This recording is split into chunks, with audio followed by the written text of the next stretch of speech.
Hello, everyone, and peace of the Lord to all of you. Today, our topic is kind of maybe difficult for some people, especially if you are following the cult of Muhammad, but it's very easy to understand. Every one of us have his own logic. Life is based on logic. The way we live, the way we act, the way we talk, each one of us, he have his own way, which is his own logic of explaining himself, communicating, making decisions. Um, everything you do in life is based in your own logic. In the case of Islam, a Muslim, he is not allowed to have his own logic.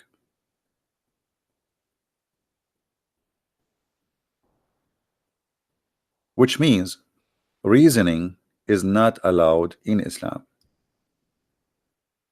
The only reason you can follow is the reason of Muhammad. The only logic you can follow is the logic of Muhammad. The only food you can eat is the food of Muhammad. Anything you do in your life, you have no right to choose. You are just a slave of a man. His name is Muhammad. And because of that act of slavery, or let us say the pact of slavery, the second and the moment you convert to Islam, a Muslim, he says to you, I am submitting.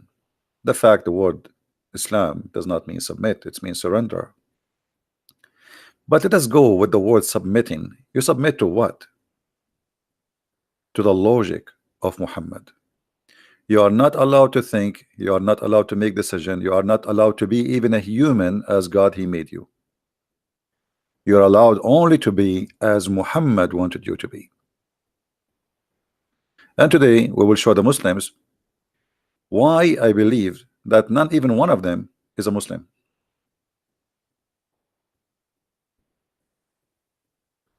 And I challenge any Muslim to tell me you are wrong. In the front of us in the screen, we have a very authentic hadith. And it appears in many places. It is sahih,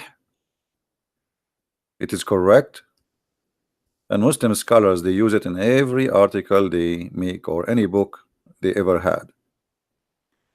He who copy any people, he is one of them. What people are talking about? The kuffar.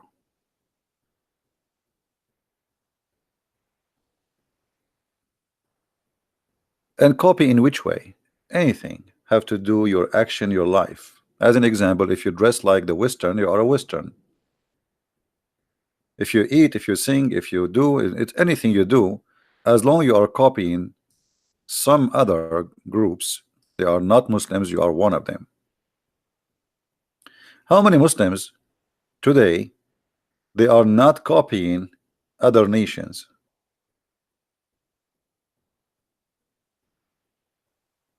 How many Muslim is not dressing like Western?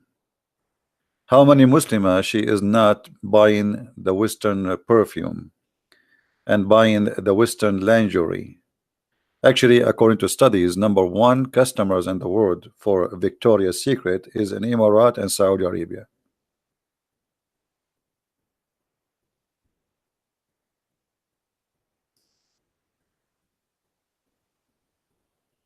The Muslim women don't use have an underwear. They never wear an underwear.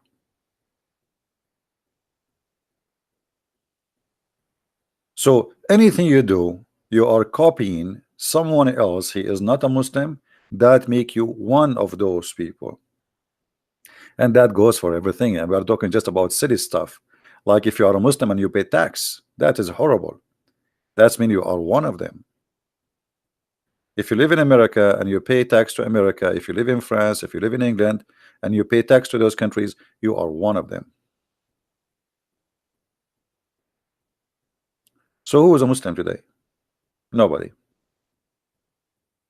I'm just using the logic of Muhammad, not my logic. So don't judge me. Judge your prophet. Even Muhammad, once he saw a very famous man. His name is Umar ibn al-As. Actually, his real name is not Umar ibn al-As. It is, the translation is the Umar, the son of the pimp. But later they changed his name to make it al-As. The prophet, PBUH FMG SAW shortwave FM, saw me dressed in two saffron colored garment. What is the problem with this garment? Nothing. They just have some color in it. He asked, your mother, she commanded you to wear this? I asked him, shall I wash them out? He replied, you better set them on to fire. These are garment of the disbelievers, so don't wear them.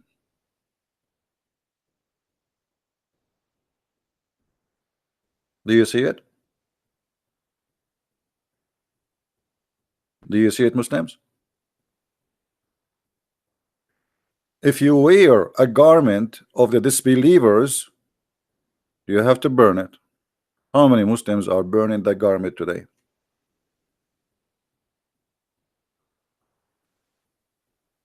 Did you see this Muslimah? She became a congresswoman. She is wearing the garment of the disbelievers. According to Muhammad, she is a bad person. Am I the one saying that? No, it's your prophet. Now, what is the logic?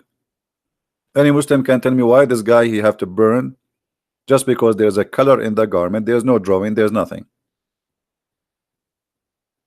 What is the problem? Why he have to set it in fire, and why he cannot wear the garment of the disbelievers?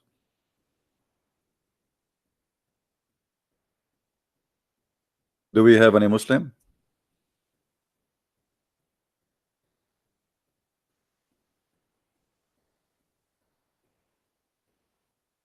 By the way, we fixed the issue with the Skype. So if a Muslim wanna call me in Skype, he can call me, but you need to give me your name. I will add you and I will call you. All right. If you are a Muslim and you are really brave, which is unique, give me your name in Skype. We will call you. Any Muslim? Here you notice the hypocrisy of every Muslim who live Islam and they claim that they are Muslims. Like this guy, what his name? Mimi Hijab. Mimi Hijab, he was wearing a suit when he was debating with David Wood. What is the other guy name? Samshi. What about the nurse of Mimi Hijab? Ali Dawa. All of them, they are not wearing Islamic clothes. According to the Prophet, they are bad people. They are not Muslims. They are actually one of them, which means they are one of the kuffar.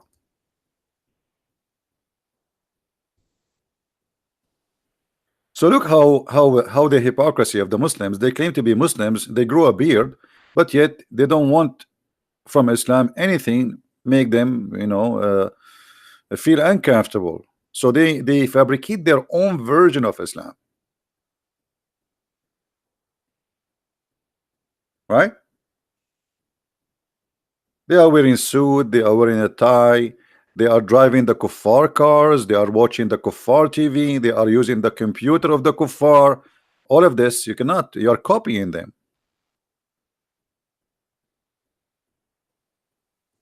The Quran spoke about the skills a Muslim should learn. What is the skills? Or even the hadith. Let us see the hadith first.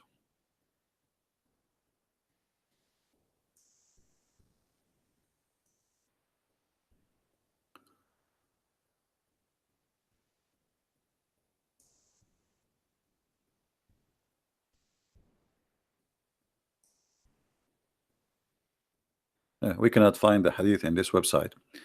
Okay, let's see. Let's go to the Quran. There's a hadith where Muhammad, he says, teach your sons swimming and riding horses and shooting arrows.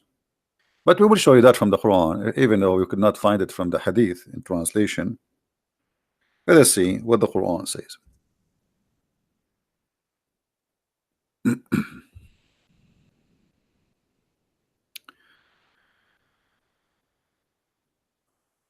Muhammad, he told his followers that you have to prepare yourself, and this is a message for the Muslims today.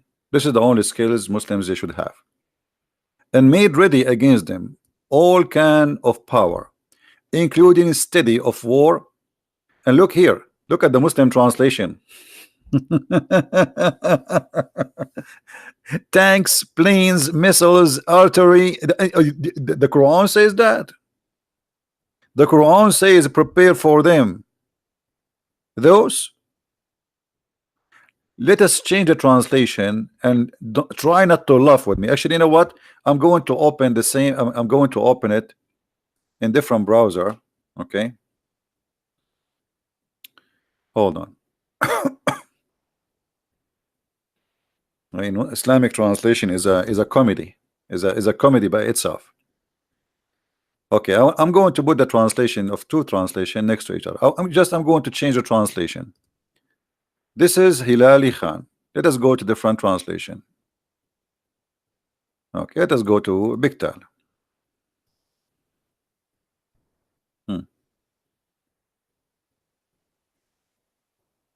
Look at this. Do you see what Allah he said? Horses. The horses in the other translation, it became tanks and missiles and cannons. Do you see what the horses is? Do you see about the miraculous change? Horses became tanks, missiles, planes. So the Muslims, even if they want to go in war, they should not follow anyone else. Like Muhammad, didn't he say don't copy the kuffar? Well, that's mean you should not copy them in any way. You should not use their guns, you should not use their weapon, you should not use their missiles. All the weapons of the Muslims are bought from the kuffar.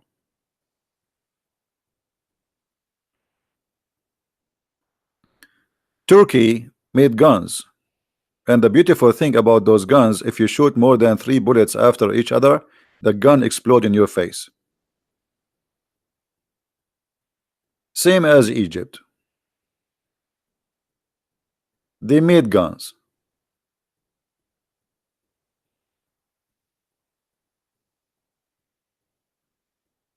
So a Muslim, he cannot copy anyone. He is not a Muslim. So how Muslims lives? And now here let us question the logic. What is the problem if somebody like this guy, he wear a shirt have colors on it? What is the problem? Let us say this is how the kuffar, the non-Muslims, they dress. What is the problem exactly?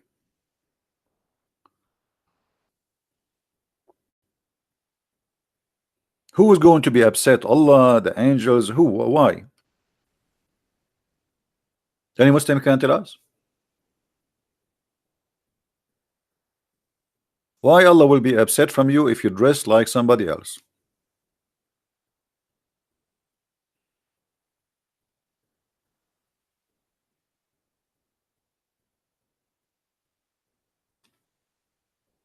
Any Muhammadan? And that will take us to other logic, that in Islam you are not allowed to have any logic. You see, if you go in the Quran chapter 5 verse 101, it says ask no questions. Okay, the logic of not to ask questions, what is the logic? Verse after 101 explain why, because if you ask you will leave Islam.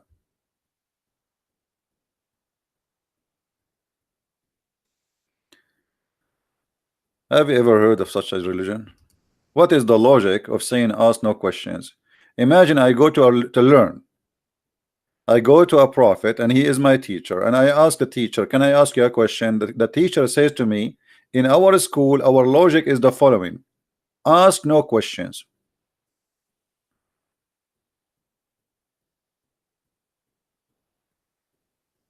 So we are talking about a religion believe in the logic of ask no questions.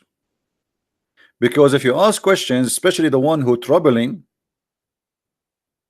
that will lead you into disbelief. And I will give you an example of Muhammad, how he answered questions.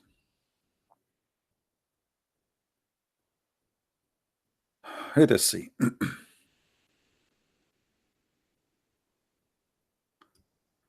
Chapter 2, verse 189. And here, look at this stupid translation. I mean, the Muslim translation is really making me feel I want to vomit. It says here, they are asking you about the new moon. It doesn't say the new moon. What the new moon? It says Al-Ahilla. Al-Ahilla is the crescent moon. Okay. So they are asking Muhammad, the Arab, okay, what happened to the moon? Why the moon changed and became crescent moon? Muhammad, after squeezing his head and his ears and combing his beard like Mimi Hijab in the stage with David Wood, he come with an answer. The answer is coming from Allah. He said to them, oh, you are asking about why the moon became like this? Those are for timing, brother. Right? Right? This is the purpose of the crescent moon. They are asking him, what is the reason for the moon to become a crescent moon?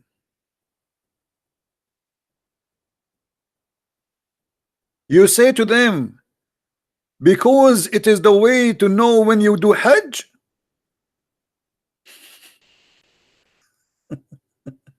This is the purpose of the moon. What is the answer?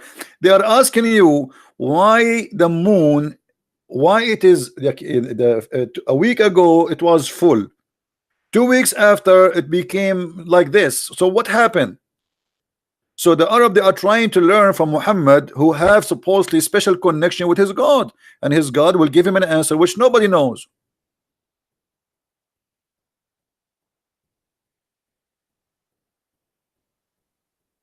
And the answer is this is for timing, brother. This is the purpose of the question, and this is the answer. They are not us. This is something they knew. They already used those moon movement as a timing, the beginning of the month, the end of the month. They already do that, and they are practicing Hajj before Islam. So they are asking you about the crescent moon. So what is the crescent moon? Why it is crescent? Here we notice always how Muhammad, he go in a cycle of not to answer. The best answer is don't answer.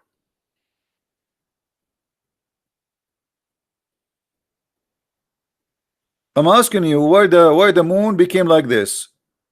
You tell me the moon like this for the timing. This is not the reason.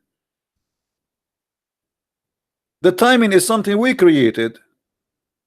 We as a human, we look around us in this universe to see, okay, what we can use for timing. So we say sunset, sunrise, but in fact there's no sunset and there's no sunrise. Same as for the moon, but this is not the question. The question, why the moon changed and become a crescent moon. And look at the funny translation. We change translation, they say the new moon, the new moon. If there's a new moon, since when there's a new moon? Is that a new one?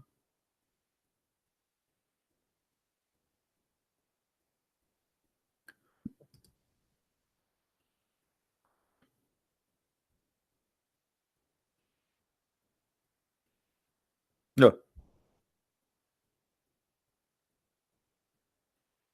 Do we have any Muslim would like to? The same thing, if we take the word yas'alunaka, which means they ask thee. If we take this and we paste in the translation, in the search engine, you will see Muhammad always, his logic is to answer a question is not to answer. Chapter 2 verse 108. Are you going to ask the prophet a questions the same as you ask Moses? What? Look at this guy, address. What address you? I mean, those people are really the translators. They are going to give me a heart attack. What address? Address what? Where is this guy? Let's see, Yusuf Ali. Maybe Yusuf Ali is smarter than them. Would ye question your messenger as Moses? Why they cannot question him? He is a messenger. If my teacher is the last one I question, and here by the way it doesn't say even question, it says would you ask the messenger as you ask Moses, which means ask him questions, yeah, but not to question. Right away he accused them by asking the question, they are kuffar. The second you ask Muhammad a question, you are a kafir. You cannot ask questions. And right away he says, oh, you see, the people of the book, they wish that you are not going to have any good for you. So Muhammad, he is saying to the Muslims, if the Christians and the Jews, they start questioning the stupidity of Islam, this is because they hate you. Don't let them ask you questions, brother. Don't, brother. Are you going to ask the Messenger of Allah, brother? And right away, it's so clear that the questions was coming, the source of it was coming from the Christians and the Jews, and Muhammad have no answer. So the second you ask Muhammad, he says to them, oh, are you going to ask the same as they asked Musa? So what? They asked Musa, and Musa answered them. Musa, he did not open his eyes in his diaper and he found himself a prophet. For sure they asked him a question. For sure it took them time to believe he's a messenger of God. For sure they, you know, there's a process to go through. People will not believe anyone come to them and says I'm a prophet. So this is the logic of Muhammad.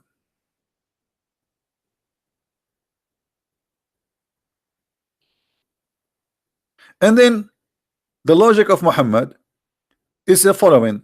Don't you know that to Allah belong all the dominion? No, we do not know. Like, did we see that? The Quran is full of those phrases. Don't you see? Don't you see? No, we did not see. Don't you know? No, we do not know. I mean, how you know yourself?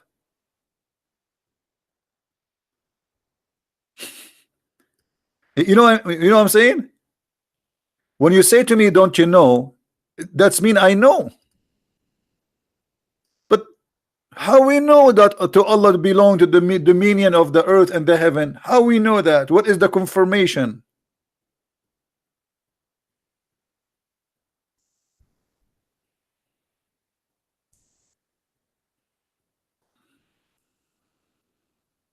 Huh?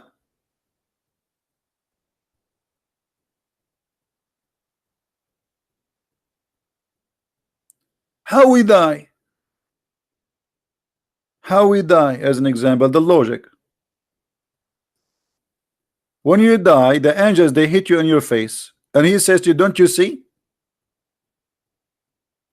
Look at the translation here. And if you could see when the angels take away soul from the disbeliever, they submit their faces on their backs. If you see, what about you show us? And what do you mean they beat them in their faces and in their back? So now that you are dying and the angels, they are spanking you, and you are saying to me, if you see,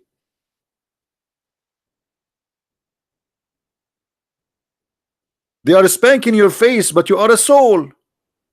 They took your soul. They are spanking what? The soul? The soul have a face and have an ass? You are spanking what exactly?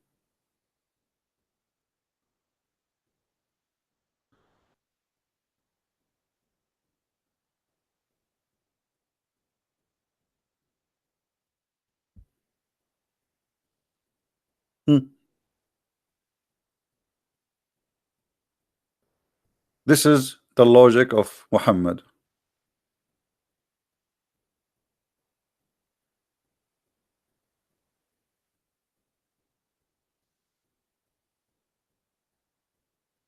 Do we have any Muslim want to say something? Other logic. In the day of judgment, Allah will make our faces black. Why?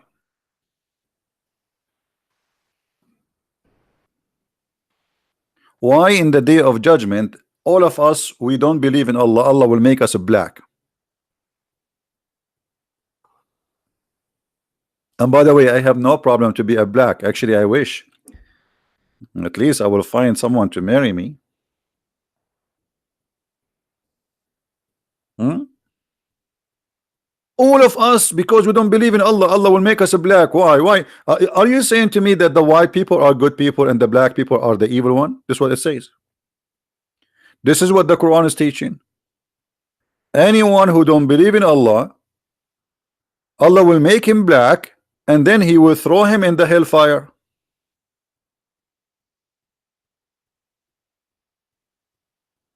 What is the logic? Anyone?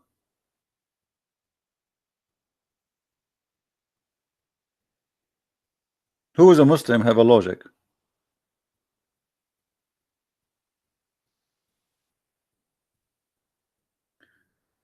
Let us see this comment from Muhammad. Muhammad is an ex-Muslim, as I know. I think he left Islam, right? From Muhammad, I saw your comment saying you left Islam because you watch my videos. I remember. Muhammad said, most Indonesian Muslims said you are a Dajjal. Dajjal mean like you know, like the false Messiah, the liar. They said Saudi future prince will make the end of the world real for Muslims. So they think I am a Saudi prince. Oh, okay. Well, they can think whatever they want. Still, they cannot answer me. They can call me all the names they want, but they cannot answer me. Why, instead of saying he is Dajjal, well, get him busted, call him and show everybody that this guy is a liar. Everything I say, I show it in the screen. Guys, does it say in the Quran? Is this the Muslim website? Is it the Muslim translation? Who is the Dajjal? Who is the liar? Here we go. This is the Muslim translation. Hilali and Khan.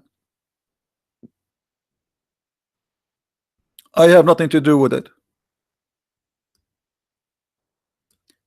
I am not even showing my own translation. So who's the one when I answer us? Why Allah in the judgment day will make us all as a black because we don't believe in him? What's wrong with being black? What is the problem?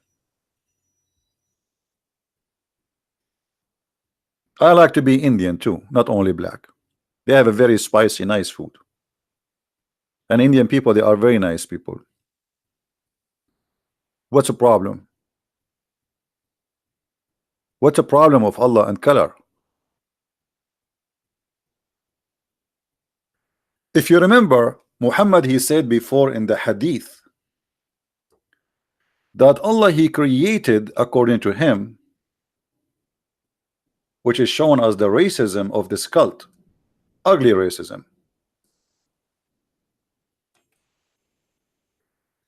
That black people are created since the beginning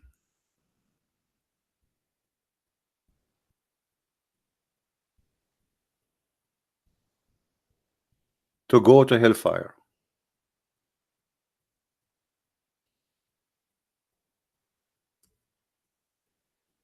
Right?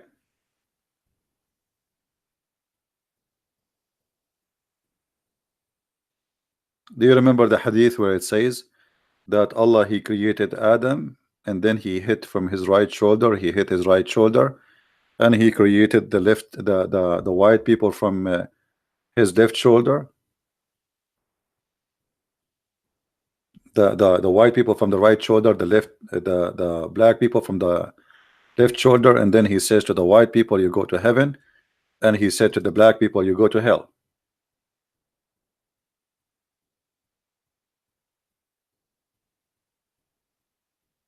That is the logic of Muhammad.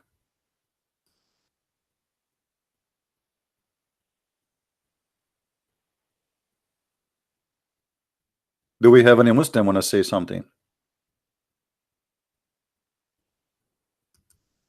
What is the logic?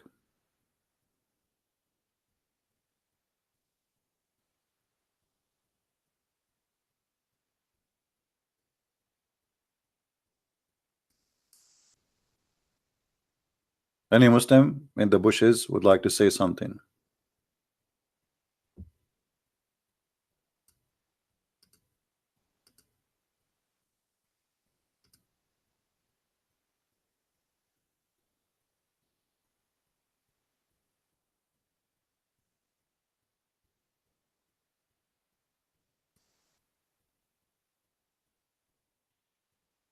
Anyone? And by the way, I'm trying to open the website which says the hadith in English, and look, the Muslims, they deleted that hadith since we are using it to expose Islam. But I think we have a snapshot. You can take a snapshot from the videos, previous videos.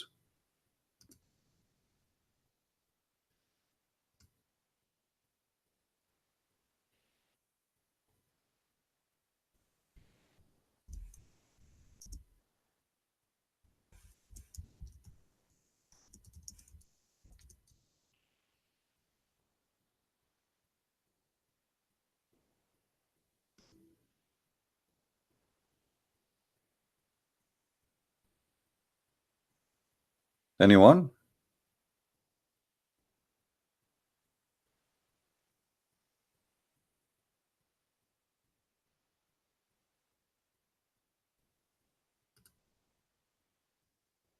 Nobody?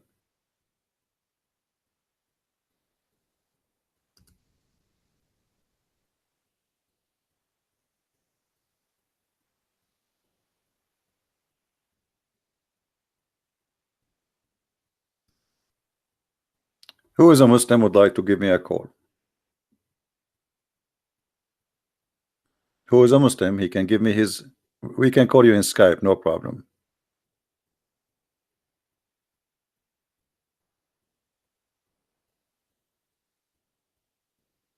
Anyone?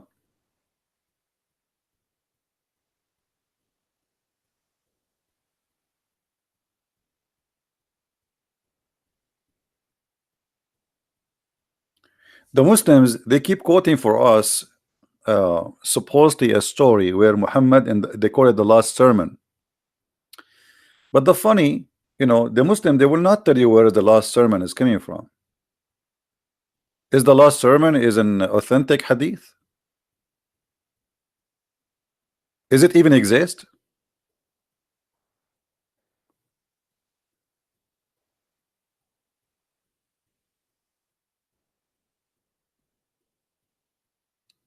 Any Muslim?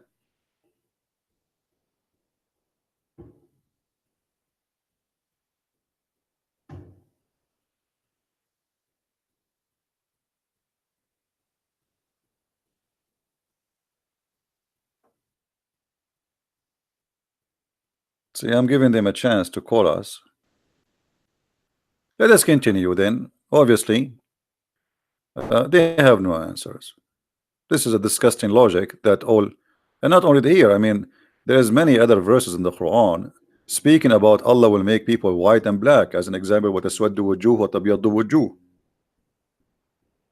Allah in the Quran in chapter 82, chapter 27, verse number 82. The chapter is speaking about a jassasa.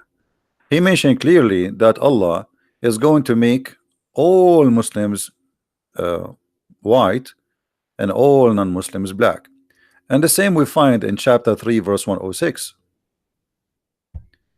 On the day when some faces, it doesn't say some by the way, when faces will be whitened, will be white, and faces will be black.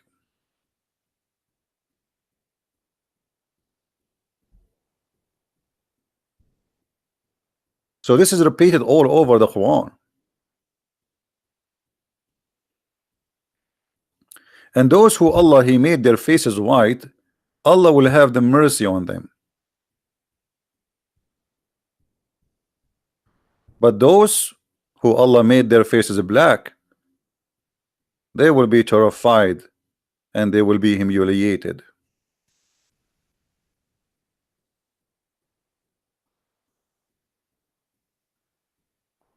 Any Muslim have something to say?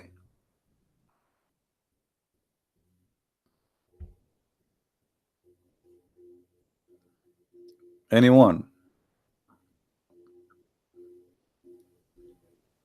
Let me open my Skype just to let you know we are going to use a Skype because we solved the problem with the Skype. Give me a second.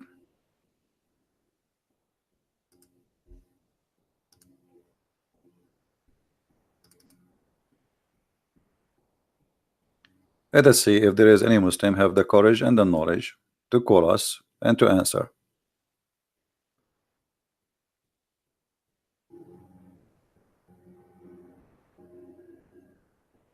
Okay, we are almost in Skype. I know it's taking long to log in. All right, we are in Skype. Who is the Muslim want to give me his ID and I will call him?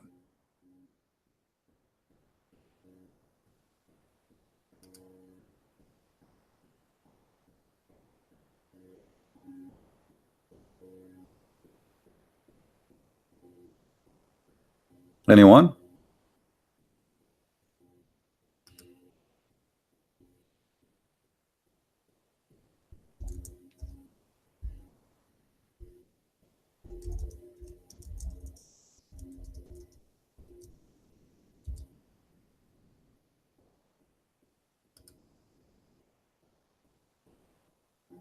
Be nice to Muslims, guys. Those people are victims and they need our help.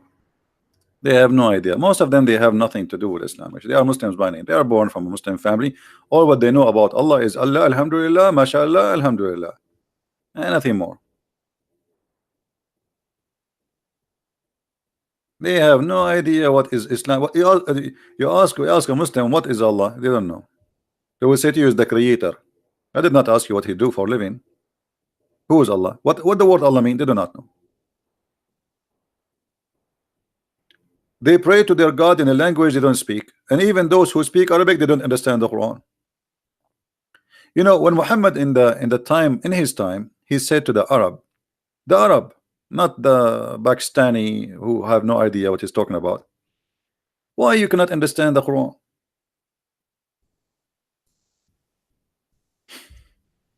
Question Muslims, why the Arab could not understand the Quran? And do you understand the Quran? Do you Muslims today understand the Quran?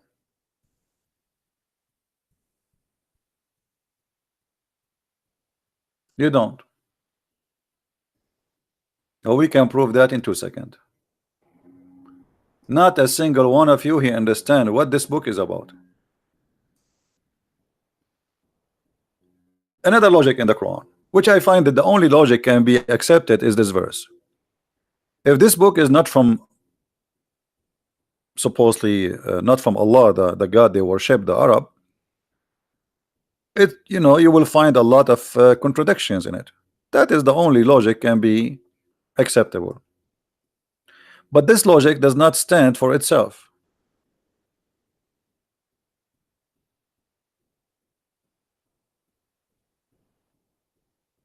This logic,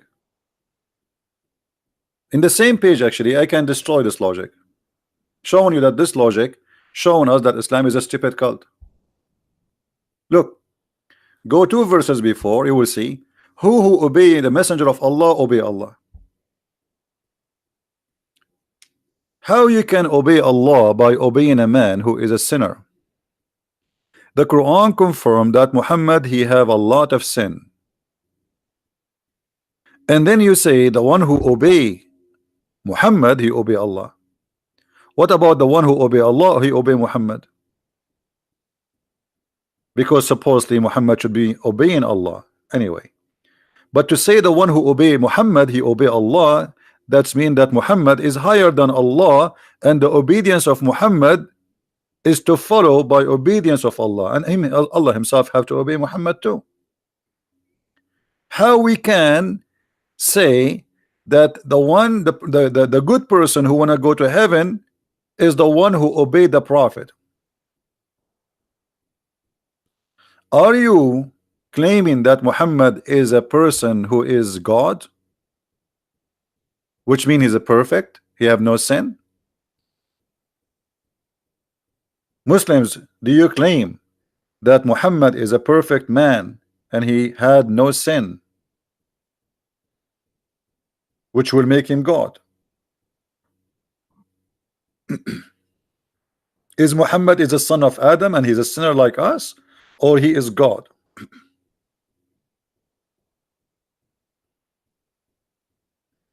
What kind of logic this logic is? But the logic here is simple. Muhammad, he is Allah. Allah is just a puppet. Muhammad, he used him for his propaganda. Muhammad, he got horny. He make verses says any woman she wanna give her panty to the prophet. That is the logic. Obey the prophet. Muhammad, he made verses says the best of the booty for the prophet. That is the logic. Obey the prophet. Muhammad, he says the fifth from every attack go to the pocket of the prophet. That is the logic. Right?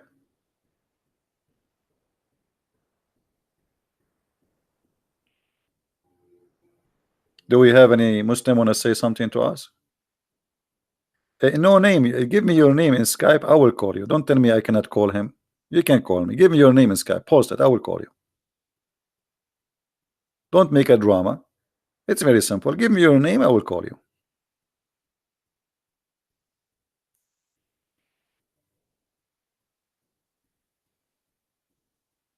A Muslim will speak about calling me for the coming 10 hours, but he will never call. Just give me your name and I will call you.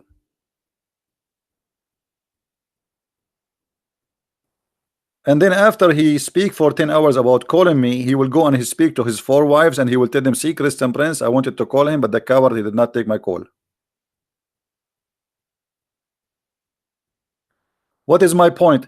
This Muslim is asking me what's my point. He is listening to me for the last 30 minutes and now he's asking what the point. That is the point, that you are not listening.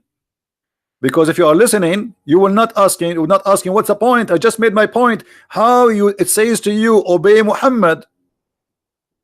Muhammad himself is a sinner. You should not obey Muhammad. You should obey what Allah says to Muhammad, not Muhammad.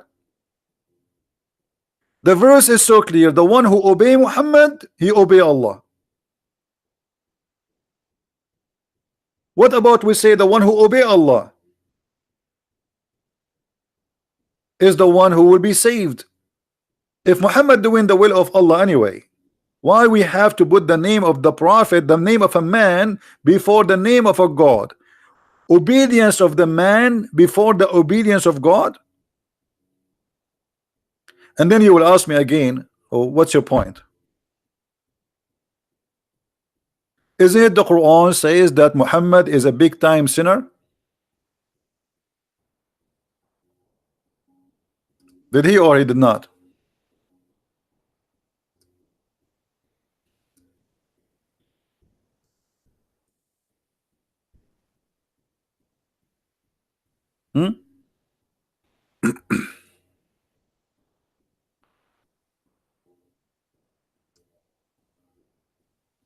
Any Muslim?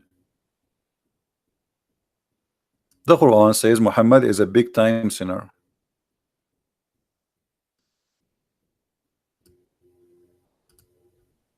And the sin was breaking the back of Muhammad. And this is why Muhammad, he is the only messenger Allah he needed to do for him a plastic surgery. He cut his chest to remove the burden. Have you ever heard of a surgery to remove burden by washing it by water? Have you ever heard of a burden is in the stomach of a person? Why his burden was he stole a McDonald's sandwich? What do you mean remove his burden by making a surgery for him? What is the logic again? What is the logic? A man, he became a prophet. And now we need to remove his burden. So what we do, we send an angel. And the angel, he bring with him a big knife. And he opened wide the chest of the prophet from his throat all down to his belly. And he take off all the material inside his stomach and his chest. and he wash it with the water of Zamzam. What is the logic? Who wanna tell me?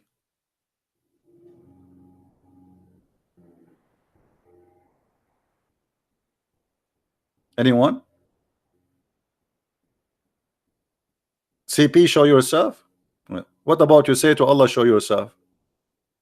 Me and Allah, we are from the same kind. We cannot speak unless we are from behind the curtain. Isn't it Allah? He said in the Quran, Allah, he never speak unless he is from behind the curtain, hijab. Do you want to show you the verse? Why you don't say to your God, the one you worship, you don't ask him, show yourself?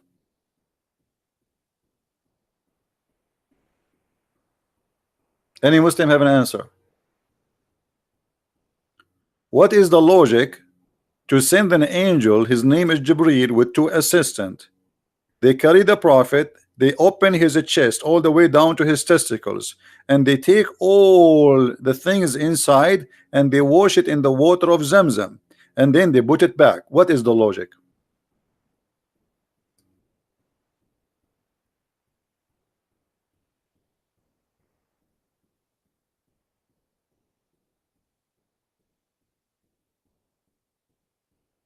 Any Muslim? I mean, why it's so hard to tell me what is the logic? What is the purpose of this? I'm doing this for money? You can say this is your logic, no problem. But I can show you that your prophet, he do everything for his penis and his money. Here we go. Let me show you. This is your prophet saying you cannot meet with him unless you pay him first. Me, you are here for free. Are you paying me? Do you pay me to come here? No, it's for free. I give it from my own time and nobody forced me. And nobody here, no one here pay money to hear my voice. Everybody, including you. You are a liar like your prophet. This is the Quran. Oh, who you believe. If you want to consult with the prophet in private, spend something. Do you see it? Do you see it? What is the logic? Why you have to spend something in order to see the prophet? I will tell you why. The logic of Muhammad, if you pay him, he will pray in your behalf. Huh? Is that right?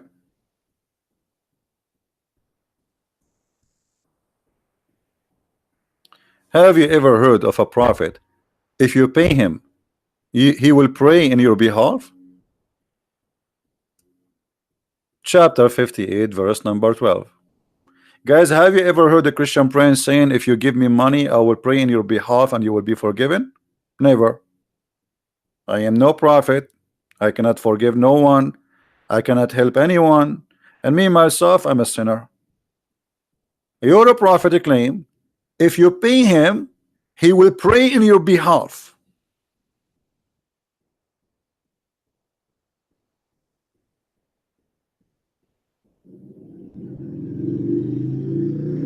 Let us show you another verse.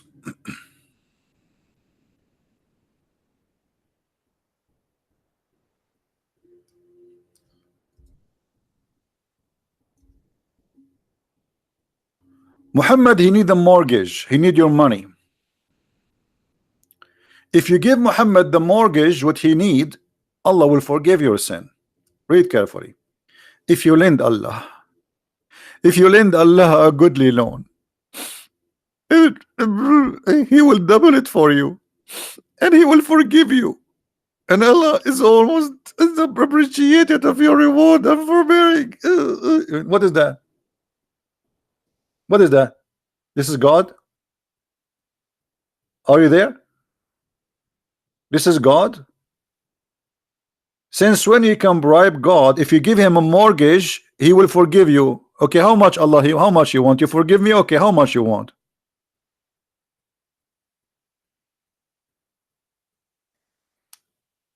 Are you there? The guy who's talking about money. What is the logic? Why, if we give money, Allah forgive us? Why? Tell me how. What is the logic? So if somebody is a filthy rich, he gave Muhammad some money, he's forgiven. That's it. That is the logic. If you're rich, you go to heaven. If you are poor, you die. Because the one who can give a mortgage to Allah is the rich one. Same time, what kind of Allah? This Allah, he need a give me mortgage to Allah. If you give mortgage to Allah, Allah will give you. Then they give us a mortgage and you know, do what they do. I have too much money. This is the same verse. Muhammad Hijab, after he finished his debate with David Wood, 2 hours after he posted the video saying the same verse, and will lend Allah a goodly loan, spend for Allah cause, because asking people to give them money. Go and watch the video. No, my friend, I am not funny. The most funny person is Allah. What about Allah? What is the logic here? Okay, hold on. Hold on, I'm going with you.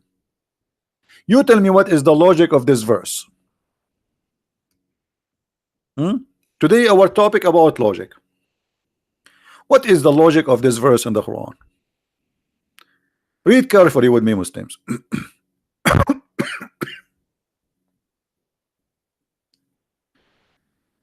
There is no restriction in the blind, no restriction in anyone, the lame, no restriction on the sick, nor on yourself if you eat in your houses.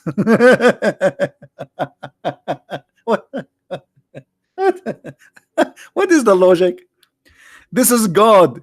He went to his bedroom. He spent 10 billion years in his galaxy private room to write for us such a magnificent verse saying if you are a blind, you can eat at home.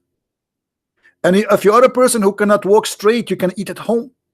And if you are not any of those, which mean the blind or the lame, you can eat at home. So what the point? We eat at home already. A human being, since he was created, he eat at home. Where he eat? In the restaurant? Where Adam used to eat? He used to eat in the restaurant? In Starbucks? What is the logic? Don't you think this verse is too late? So after thousands of years of Adam, we come to me and says to me, there's no problem if you eat in your houses. If you are blind, you can eat at home. And if you are a lame, you cannot eat, you can eat at home. And if you are not any of them, which make it more horrible. I mean, okay, I thought there is like some special case. No, no, no. And then the story continue. Or the houses of your father. Like, what the heck? I was eating in the house of my father all my life. Or the houses of your mother. What? Allah, he gave me a license to eat in the house of my mother? That's wonderful. I'm really surprised.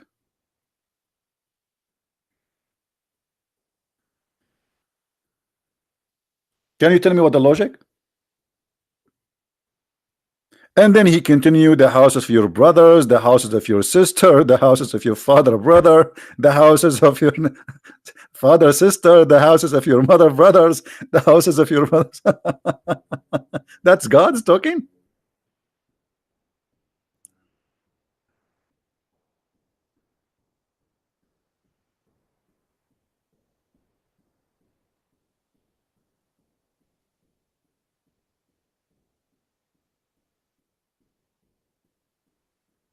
What do you think?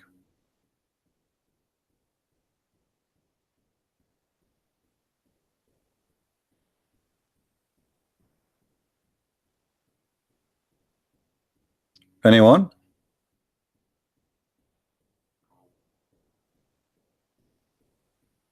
And then at the end he says, don't forget that. And there is no sin. Brother, there is no sin whether you eat together or you eat apart. Discovery Channel. Now finally we discover that there is no sin if we eat alone or we eat apart.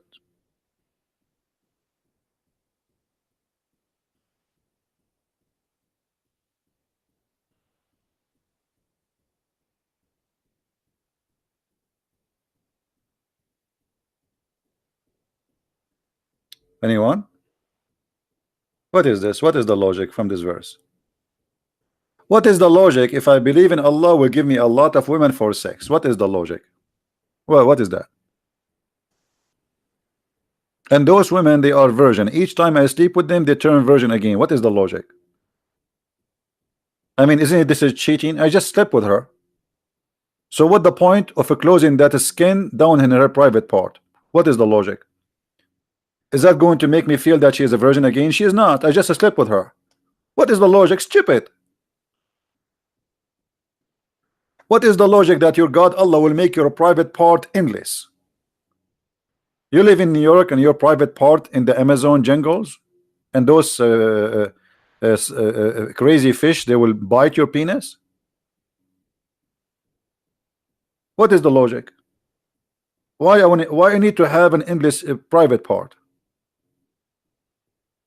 Like, what about if it is like 6 foot? Not fine. Well, okay, okay, 1 mile. What is the logic of this cult? There's no logic. It's a stupid cult. Everything there is stupid.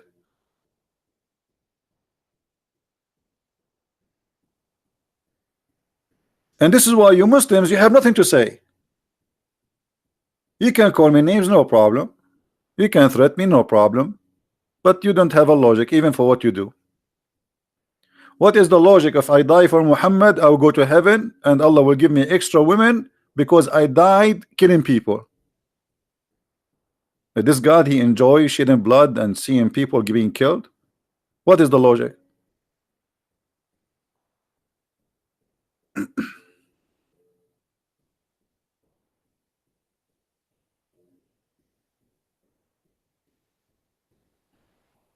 Anyone?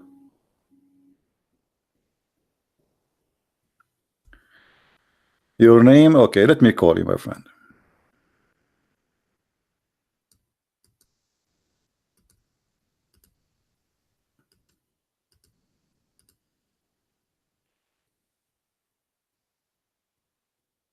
You're a Muslim and you call yourself Robert?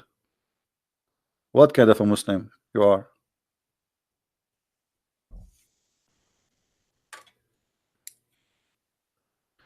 All right. Hold on, let us fix our microphone first.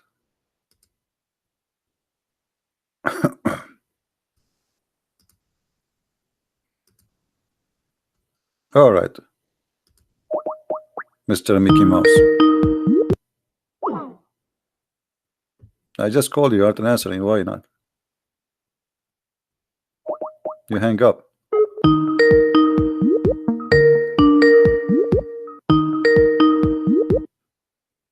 Hello. Yes. So I'm not a Muslim in the first place. So why you want me to call you then? I just have a bit confusion about the Quran and the beliefs of it.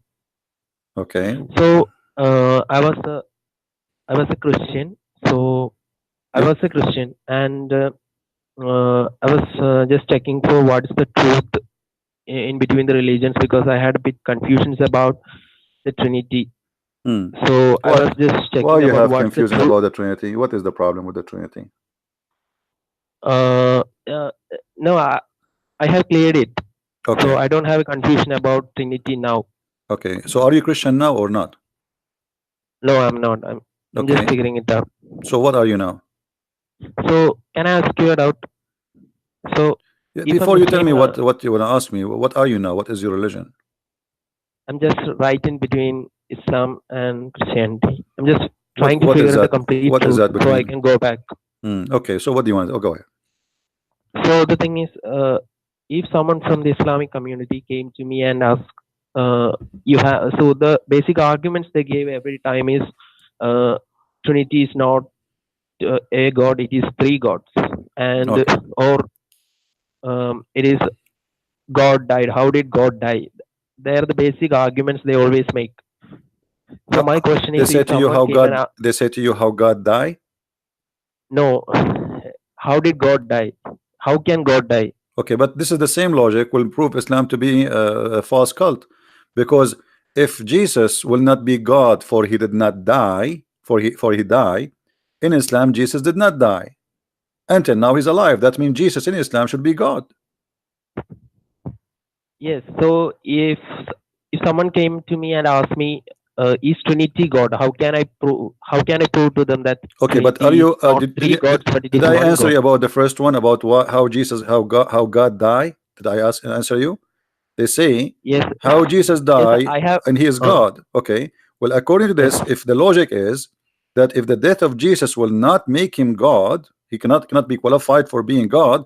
That's mean Jesus cannot be a human too, like anyone, because until now he's alive and he is living in yes, heaven in yes, Islam. I have. Okay, Uh, so this is a I stupid have argument. watched This is a your. stupid I have argument. watched your previous Hmm. debate, so I know that Okay. you have Secondly, no, clearly let us studied. So my doubt about it is cleared. let us answer this one first because we are not done. Secondly, Yes, if God, the Muslim they speak about him, yes, he cannot die. They are talking about what God who died. We don't believe that God he died, or what we believe that the flesh of Jesus die as a human being. Otherwise, God never die. So yes, even us as a human, we have a spirit, we have a soul, and we have a body. Is that correct? yes. Okay, the body dead, but the spirit is not dead. So Okay, if that happened to the human, what about God who is a spirit? Our God in Christianity is a spirit. The God of Islam is not spirit. So you but cannot kill God for very simple reason. Number one, he is a spirit. They killed the body, which is the physical body of Jesus. But our God is always living God. This is why we call it resurrection. What is a resurrection? Resurrection is reuniting between the flesh and the spirit. Correct? yes, Reuniting two things. So resurrection is when we say Jesus died, we're talking about they crucified the flesh of Jesus. That would die, but God is always living God. Number two, number three. yes. Uh, uh, when we speak about Jesus, the Muslim they confirm that Jesus is the Word of God. Do the Word of God die?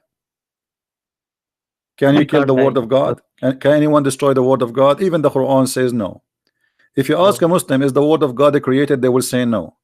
If Jesus in the Quran confirming that Jesus is the Word of God, and this is exactly what is written in the book of John, chapter 1, verse number 1. In the beginning it was the Word, and the Word was with God, and the Word was the God. So Yes. the Messiah is the Word of God, and he is the Spirit of God, and he is a messenger of God according to the Quran. Three in one. How the Muslim they say that we are against the Trinity? In the same verse it says there's no Trinity, but the Quran give us different form of a Trinity. It says Jesus is a word, Jesus is a man, and Jesus is a spirit proceeding from Allah. So Jesus is a three in one in the same time. So how Okay. one cannot be three, yet Jesus is a three and one in the same time? Here we notice the hypocrisy and the ignorance of the Muslims. It is written in their books, and I'm showing it in the screen. Can you see my screen? Yes. Can you see my screen? Yes. All right. Read with me carefully in the screen. What the screen saying? All people of the book Oh, commit no people. excuse in your religion, nor says aught but the truth. Christ Jesus. They are talking about who? The name is confirmed. The That is son the of Christ. son of The Mary. son of Mary is between two brackets no more than. This does not exist in the Quran. A messenger. Okay, so he's a man. And then he is the Okay. word. He's a word. And then this word sent down from heaven. So where is Jesus coming from? He's coming from bestwood in Mary, which means it's coming down from heaven. And the Okay. spirit proceeding from him. From who? From God. So look who is Jesus. Jesus is the man, Jesus is the word, Jesus is the spirit, three in one. And that is there in their ignorant Quran. So if the Quran confirmed that the three is one and one is a three, how Abdul he says to me that the Trinity is impossible? Okay. Trinity is God, but may I ask you something? Sure. The thing is, in Islam, the God is neither man nor woman. No, who said no? He's I think. no. Who said that to you? The Quran always call Allah in the Arabic language as He. Correct? Yes, but I have read it somewhere that in Islam the God is genderless. I think I heard That's from false. someone. That's false. Because if the Quran, the God of the Quran is genderless, then how they can explain to us other verse where Allah He says if we want to take a partner for sex, a wife, we will take it from ourselves. Hmm. So if Allah is Okay. genderless, like he have no gender, then Allah Okay, so will marry who? so No, hold on. okay. If Allah does not have a gender, Okay. Allah will marry who? He's God, so why should he marry someone? Yeah, but he will marry who? No, he said clearly, if you want to take a partner as a wife, this is the Quran, chapter 21, verse number 17. Does it say, had we intended to take a pastime, i.e. a wife or a son, we would surely taken it from ourselves? Yes. Okay. So why it says a wife? Why the Muslims they assume it's a wife? It's not a guy. If Allah have no gender. Okay. So they lie to you, my friend. The one who made those articles are a bunch of dummies. Because if Allah have no gender, then how the Muslims assume that this partner is a wife? What about saying a gay, a man? Why they come to the conclusion that it must be a wife? So you see how easy to defeat their lies and their propaganda. It's a stupid propaganda, and they have nothing to say, and that's why they didn't dare to call me. So may I ask you? I knew I was thinking about this, which is the current right religion for quite some time, and I checked both religions. So my doubt about the Trinity and all the other stuff has been removed partially, or most of it have been removed. I don't understand. I say repeat again. Your mic is not clear for me. What you said? My most doubts about the Trinity. Okay. And Jesus is God. I truly believe that Jesus is God because I was a Christian and I did go to church for 8-10 years, or I'm 21 now. I did go to church until 18, so until I had some doubts about which is the real one, because I didn't have a full explanation for why is Trinity the God. Okay, so now how we can help you? So the last part is in the Quran there are many scientific explanations, or I was watching a video. There are many what? There was many what? Scientific explanations. Give me one. Give me the best one. Theory of relativity in chapter 45. What? Theory of relativity. Theory of what? Relativity. Albert Einstein. Okay, where is that? What chapter is that? Chapter 45. Chapter 45. Okay. Verse number 24, 25. I think that's the one. So are you willing to laugh loud if I show you how they lie to you? 24, you said 24, 25? 25, 26. 25, 26. Okay. Where it says what you are saying? Chapter, you said the chapter 45, right? Yes, 45, 25, 26. Okay, where it says what you are saying, the theory of what? Relativity. It's about a shadow. Where? Where? About the shadow? Can you please come down? Can you please come down a bit? What shadow? No, I can't see the full 26 verse. Yeah, this is verse number 25, 26. No, I just okay. My friend, but without telling me, let me show you how stupid the Quran when the Quran speak about the shadow. You said the shadow? Yes. Okay. Do you know that the Quran claim that Allah is the one who extend the shade? How he extend the shade? That's the verse. I think that's the verse. A little by little, something like that. Yeah, what little by little? The Quran here saying, have not you seen how the Lord spread the shadow? In Arabic it says little by little. The Arabic says he extend the shadow. Okay, how Allah he extend the shadow? Is the shadow is something to extend? Can we extend the shadow? Yes, because it extends in the noon. In what? My friend, in the noon, my friend, there's in the nothing. It's morning. called shadow. To extend the shadow. The shadow is just a reflection of light. This is a stupid statement. The Quran saying that the shade is something Allah He extended, but the fact is not extended. What shade is extended? Just to change the source of the light, and then we have a new shadow. Correct? Yes. And depend how close, how strong it is, the shade will be different. This is stupid statement.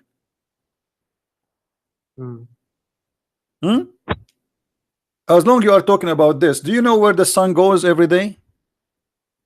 In the muddy pool, something. Okay, so Muddy how you say to me the Quran have science and the Quran says that the sun set in the murky water? No, I don't believe in that, because So what do you mean No, don't I- believe? No, hold on. You believe in this, Yes. but you don't believe in that. The Quran is one book. no, I don't think that's the truth, because the muddy pool thing is completely false. I just want to know if this is right, because this is one of the None of their claim is right and it's false. You can read my books. I have 2 books, not only exposing the lies about miracles in the Quran, they're giving you a lot more beyond the Muslim ability even to know about the religion. So all of these things is a lie. And here we go. I will give you another opportunity. Give me different lie they give it to you about science. Choose anything. What should I choose? Choose any lie they gave you about the science, something you think is convincing for you. This is the one, because they sometimes say that in the Quran it says the sperm of a man comes from the midrib.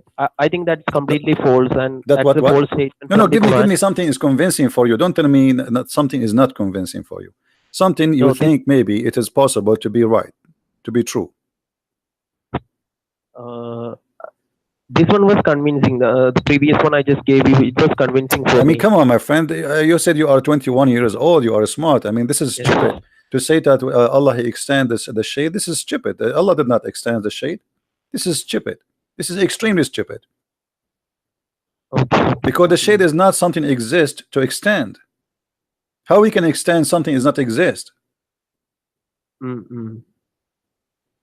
So You see, I can sometimes, say I extend the length of something, but not the shade, because the shade is not something to extend. Does not exist, right? Okay. If you have a okay. flashlight, at night, you can make Yes. your finger look like it is 100 foot tall, correct? Yes. Okay, but does that mean I extended your finger? That's stupid, you know. So what else? No, nothing else. Are you sure? Choose anything you Yeah. want just to show you how stupid what they claim about science. Their science is nothing but a fabrication. I think I heard a lot of debates from Zakir Naik because of Zakir Naik. Zakir Naik is an idiot. He did not know anything about his religion. Yes, he talked a lot about evolution, but I don't think Evolution? that's convincing for me, because Okay, as long as Zakir Naik he spoke about evolution, like what? Do you remember anything he said? no, I don't think he was convincing about evolution, because I studied a lot about evolution in class 12th, and it doesn't seem to No, correlate. actually the Quran teach about evolution, but in the wrong direction. As an example, the Quran Okay. claimed that Allah He made the Jews because they broke the Sabbath, pigs and monkeys. So Quran teach that Allah He transformed human into animals. Those who believe in the evolution, the atheists, the way they believe in it, they believe in the opposite. That we as a human, we are coming from ancestors who used to be something else, correct? Okay. So here, you read in the Quran, chapter 2, it says that those Jews, because they did transgressed in the matter of the Sabbath, Allah, He cursed them and He made them monkeys and pigs. And now, ask yourself here about this logic. Allah, He will make the Jews, or He made the Jews already pigs and monkeys for breaking the Sabbath. Isn't it Allah stupid for not making somebody here rape a woman a pig or a monkey? I mean, which one is more harmful? Somebody doing fishing in Saturday. The story here is about a bunch of Jews that did fishing in Saturday. So who more deserve a harmful punishment? Someone he raped a child, or someone did fishing in Saturday? What do you think? In the Christian perspective, it is No, somebody, I'm not talking Muhammad, about Christian perspective. Forget about Christians, Jews, Hindus. I'm a human being. You are as a human being. If Yes. somebody rape a child, you have two people, they commit a crime. One of them fishing in Saturday, and the other one he rape a child. Which one deserve a severe raping a punishment? child, he deserve Okay, punishment. so He why deserve it. Allah did not make one person in this earth who rape a child a pig or a monkey? But yet those who they did fishing in Saturday, he made them pigs and monkeys. I mean, how stupid this story is, right? Yes. This is a story does not even fit for kids. Even kids who they are 6 years old, they will not believe it. And until now, Jews, they are fishing in Saturday. So why Allah is not making pigs no more? The Jews now, they have even festivals in Haifa in Israel for gays and lesbian, and they do it in Saturday. Where is Allah? So for fishing in Saturday, Allah made those all the Jews who exist in this island, he made them pigs and monkeys just because they broke the Sabbath and they fish in Saturday because they are hungry. No. It's a stupid religion. Yes. Do you agree? Yes, because Okay. it should be punished. So may I ask you, there are many scientists who praise Quran of it because they say it's intelligent. I saw many YouTube videos regarding it. So why do they say that? Quran is what? It's a masterpiece. They're scientists, they're physicists, they're chemists, and they My call friend, it all a of this masterpiece. is fabrication. All of this is fabrication. Nothing there is truthful. Nothing there is truthful. You know, like I saw once a conference, they invite somebody, his name is Dr. Moore something, and they told him the Quran says that Allah, he made the egg like a leech, but the Quran never spoke about the egg and never spoke about leech, the insect. The Quran claimed that the sperm transform into a congealed blood. So they lie in the translation in that conference, and they make this guy, I don't know if he is honest or not, but they gave him a translation which is far away from the translation, and he said this is fit with science. But the fact the Quran never said that, and we can open the verse right now, and you will see that the Quran is a stupid book. What is your education about how the human being is a production happen? Do you know? Yes, it happens from the testis, human testis, Okay. male testis. All right, look at this here. And we made the nutfa. We made the nutfa. Nutfa is a sperm into a clot. Is that what science teach? No. So that in that conference, the one I saw in the video, they gave him a false translation. They did not say to him the nutfa became a clot, which is a congealed blood. Does it say in front of you from the Muslim translation a congealed blood? It says natfa into a clot. Yeah. And then we make it what? And what we make the clot? A piece of the coagulated blood. Okay, but So this is that talking about but this is the nutfa itself became what? Became a dead blood. Is that scientific? No. And if there is any stage in the human being process of production that you will be a dead blood? So what is the natfa the human sperm, male sperm? What? Is the natfa referring to the male sperm or human sperm? This is male. No, this is the male. However, Muhammad he claimed in different chapter in the Quran, chapter 86, verse number 6 and 7, that women have a sperm too, and the sperm of the women is coming from the back, from the ribs of the women, and the sperm of the man is coming from the backbone. You see it? Okay. Is that scientific, or this is stupid? No. Muhammad in the hadith, he said that if a man have orgasm first, the baby will be a boy, and the woman have orgasm first, the baby will be a girl. Is that scientific? I heard that from a bit scientific YouTube channels also. Is that scientific? I have never heard about it, but I heard someone say about it because No, my they friend, say my friend, the it's true. gender of the baby have nothing to do, and the look of the baby and the existence of the baby have nothing to do with the women having orgasm at all, because the women, she have orgasm or she don't have orgasm, she can still deliver a child if she have sex. Is that correct? Okay, yes, So because what does that's have to what I do with learned. the you know, That's this what. is stupid. So Muhammad, he claimed that women have a sperm and it's yellow and thick, and man have a sperm, it's white and thick. Sorry, the woman is yellow and thin, and the man is white and thick. And this is absolutely false, because women, they don't have a sperm, Mm-mm. and it doesn't matter who Okay, have that. orgasm first. The gender is about the sperm, the semen. When one semen goes, that semen is going to make the decision. The semen itself will make decision what the baby will be. According to Muhammad, the last thing will be decided by Allah is the gender. And Muhammad, he claimed that a human being, the sperm of a human being, stay inside the woman for 40 or 50 days. Do you see the screen? Yes, I see. Okay, is that scientific or this is stupid? No, it says the man's water is thickened. I don't see the verse you just said.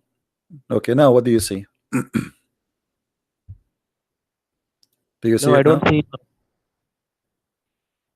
Okay. Means for 40 or 50 days or 40 nights. Is that Oh. correct or this is a lie? It's a lie because Hmm. it's 9 months or 10 months. 9 months. One lie will make me what? Will make me a liar. Do you agree? Yes. Okay, Muhammad is a liar. Yes, because I mean, in how many lies until now I showed you? Isn't it enough to prove that Muhammad is a liar? Yes, because I have heard in Zakir Naik speeches that if there is one mistake in the Quran, then everything is false because it's from the God itself. My friend, I did not show Yes. you one mistake. I make a challenge to all the Muslims who are listening. Every chapter in the Quran itself is a mistake, and this is the challenge for any Muslim is watching who want to call me right now, and you choose the chapter and I will show you the mistake and I will make you read it. How is that? Any chapter in the Quran. You have 114 chapters. Name the chapter for me and it challenged me to show you the mistake. Anything you want. Okay. Hmm. What else, my No, friend? I don't have a No, I don't have any other So confusion. what now? Do you want to? You are still between Christianity and Islam, or you made a decision? No, I made the decision that I want to go to church. All right. So you wanna accept Jesus again as your Lord, as your Savior? Yes. That's wonderful, my friend. So pray to the Lord to forgive you for forsaking Him for some time because you were confused, and I'm sure He will forgive you. And pray from your heart from now on not to let the devil play with your heart, because the devil, my friend, is evil and he would do everything he can to confuse you. Be solid with Christ and don't let the devil get inside you. All right, my friend? Okay. So, if I may ask, if I have any doubt, can I call you again? You know, anytime you can call me, but why you have a doubt? Here we go, give it to me. No, I don't have anything. No, I don't but have my one friend, now, but why you want to let the doubt go inside your heart? Why? I mean, already we discover Islam to be stupid and it's a lie.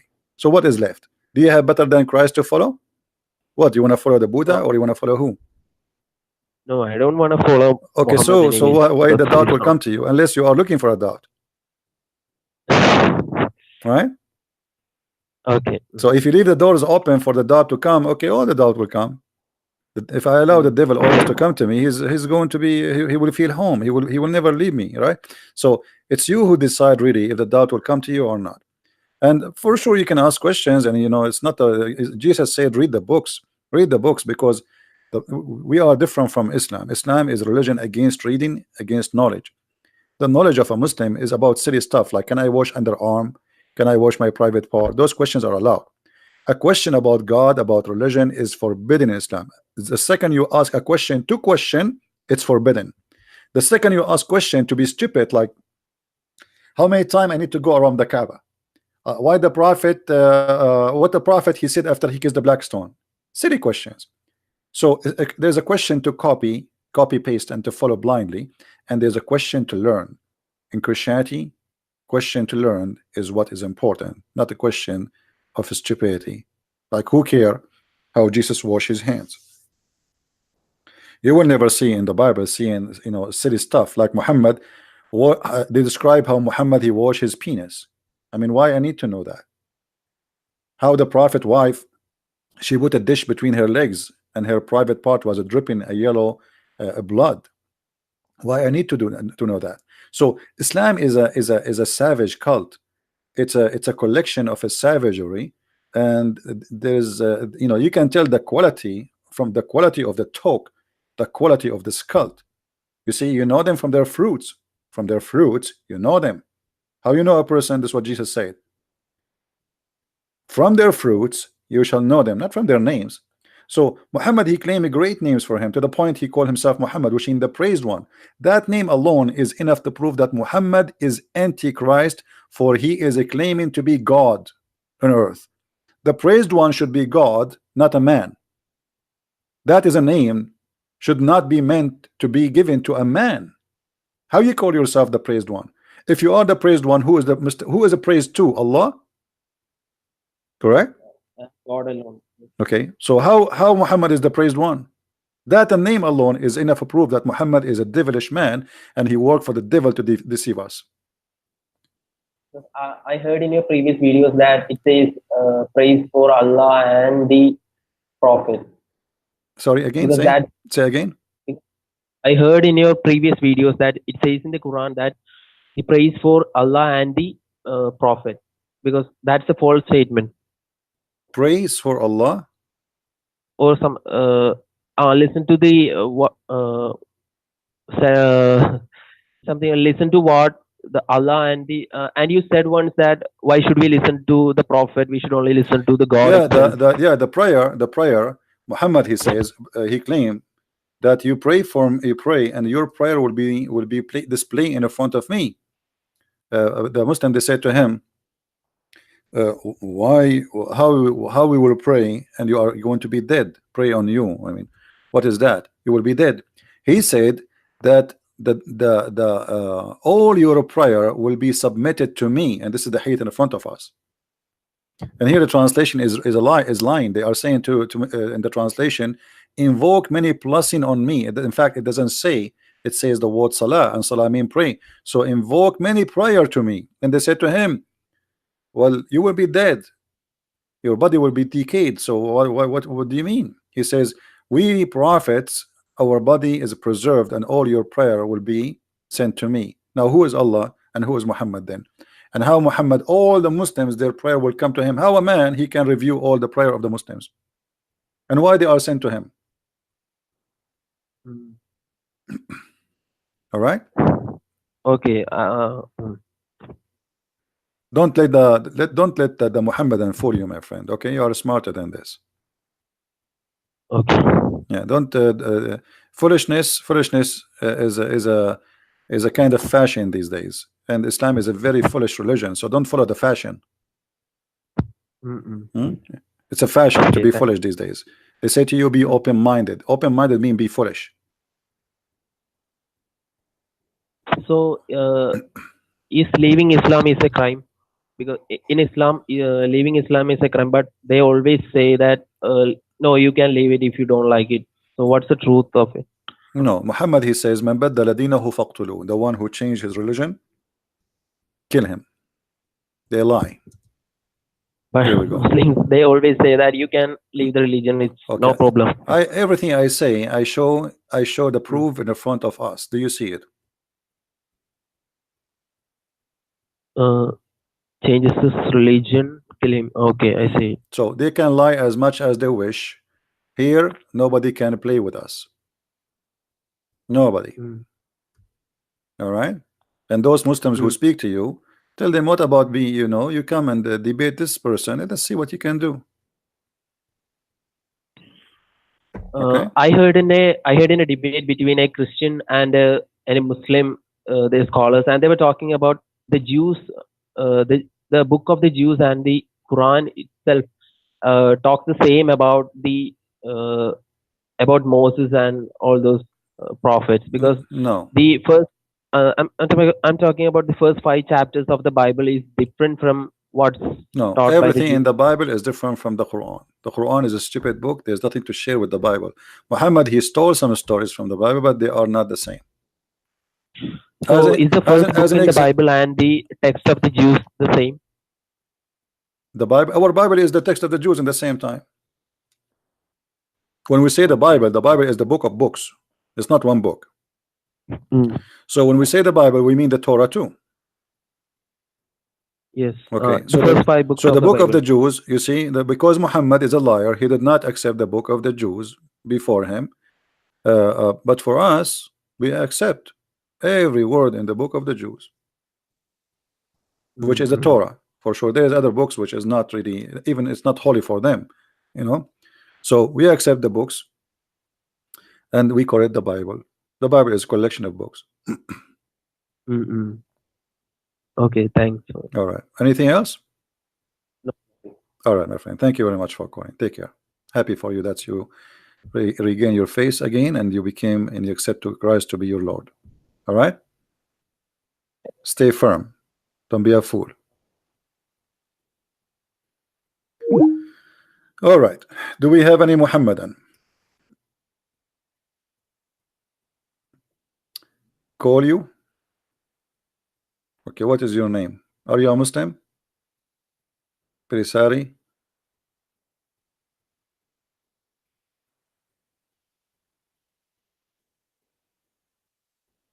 Who is a Muslim would like to call us? You are agnostic? What does that mean? Agnostic for me is someone he is not sure about his gender. Like he is male, he's female, he's male, he's female, he's male, he's female. He have a mirror in the front of him. He look at the back, he is female. He look in the front, he is a male. Then he look at the back, he is a female. Well, stay who you are. I don't care. Now, do we have a Muslim when I talk to us or not? You are a Muslim? Okay, give me your Skype. I will contact you. Ibrahim Ansari, give me your Skype, guys. How I'm going to call you? Okay, can you call you? Can I? If you are a Muslim, you are welcome. Just give me your Skype. I will call you.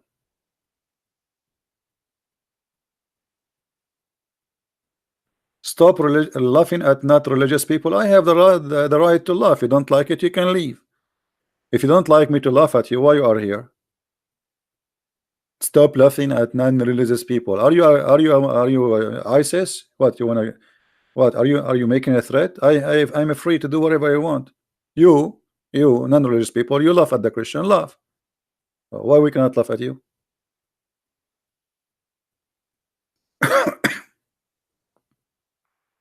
This guy, he keeps saying to me, call me, I'm a Muslim, but he don't give me a Skype ID. Any Abdul?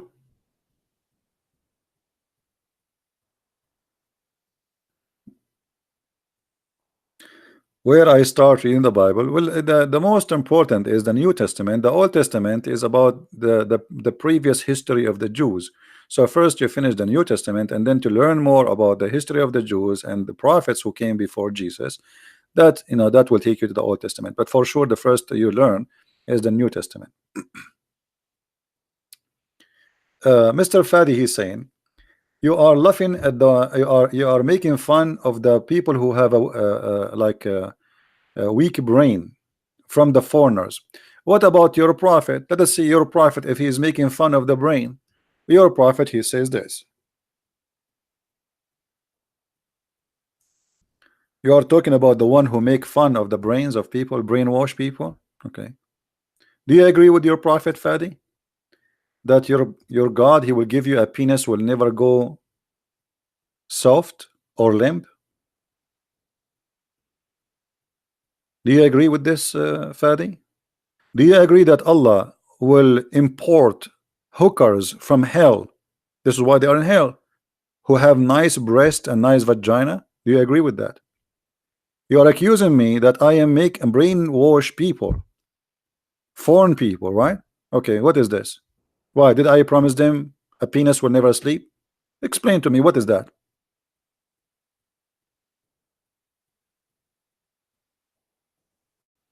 Are you there, Fadi? Is that a brainwashing, or this is something good? This is why ISIS, they want to kill themselves. They don't worship Allah, they worship their penis. All of them, they want to get this penis.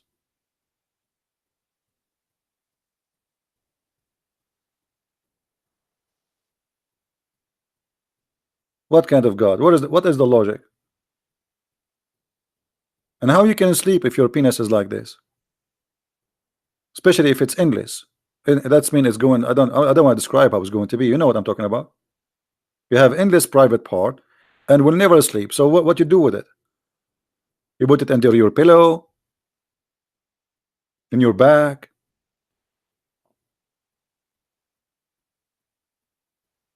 Hello?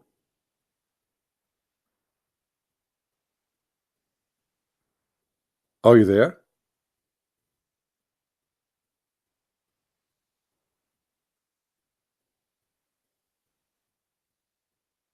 Look what Fadi, guys. Look what Fadi said. Hold on. Let me show you the comment. I wish Fadi he will comment in English, not in Arabic, so he can laugh with me. But it's okay. We will translate. The one who will laugh at the brain is not the one who say things we will get in heaven. Those things will get in heaven.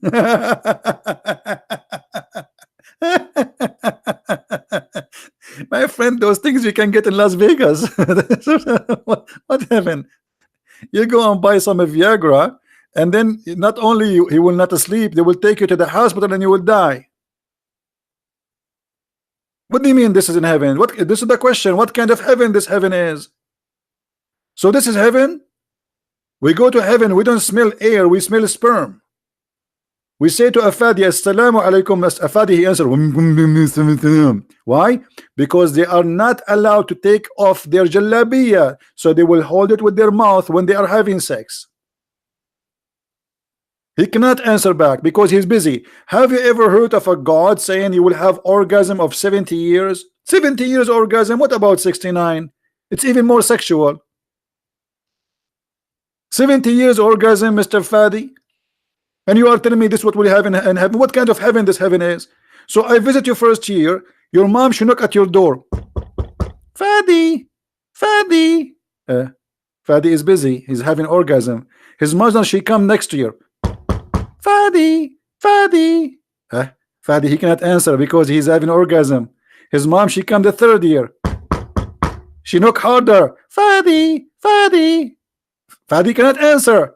She came 10 years after, 20 years after, 30 years after, 40 years after, and the poor woman, she became old now. Fadi. The mother, she is dying now, and still Fadi have an orgasm. When your mom, she can see you. If your orgasm is 70 years, when your mom, she can visit you and have some coffee with you, my friend. Are you there, Fadi?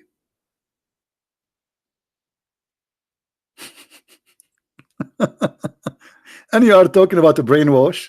I mean, how stupid this cult is.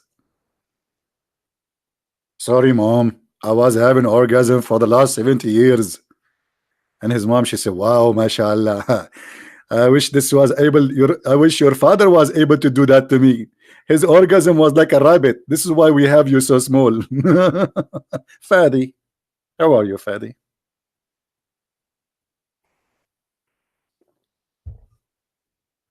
This is a religion?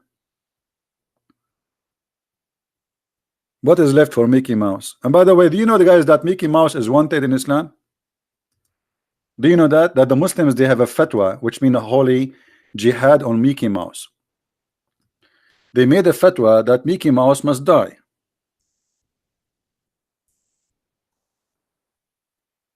Let us find the fatwa. Hold on.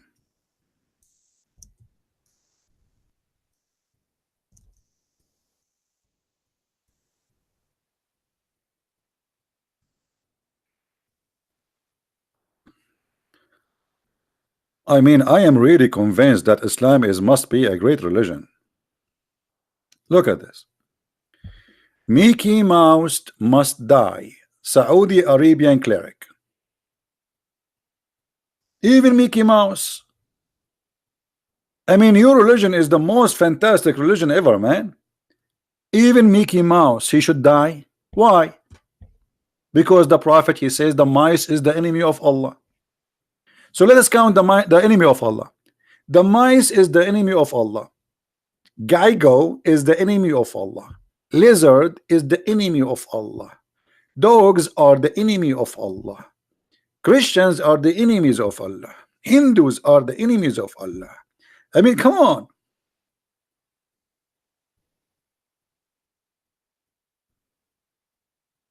Hello,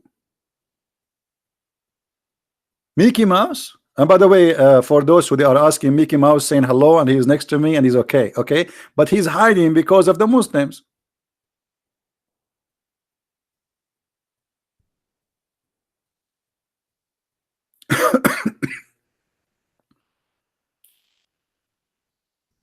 Anyone?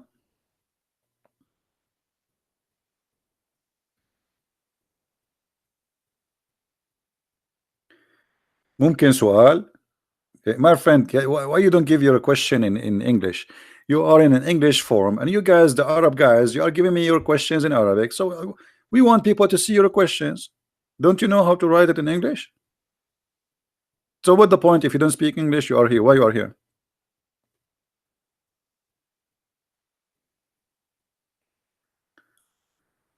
Hassan, he want to call me. Give me your ID, Mr. Hassan.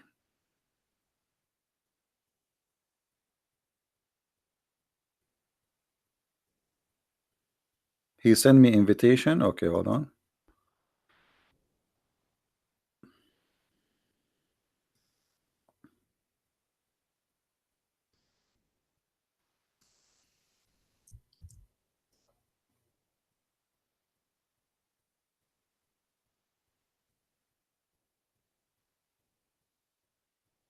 I don't know. There's many names have the same names as yours, but let us see this one.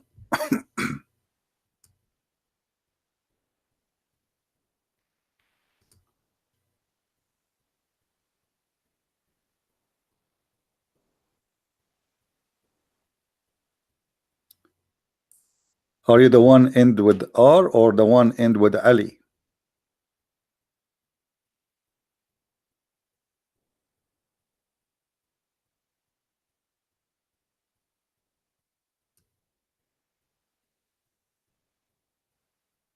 Which one is you? There's three names. I text them all.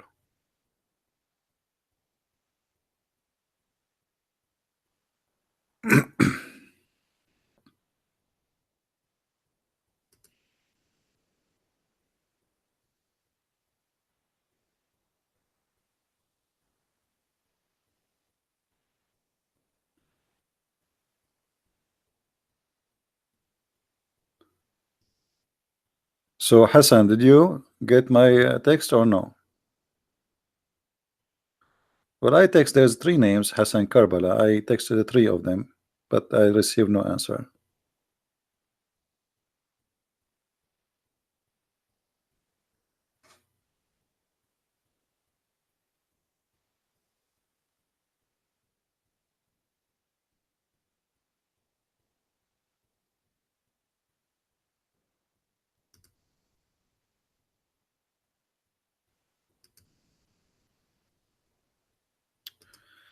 All right. Well,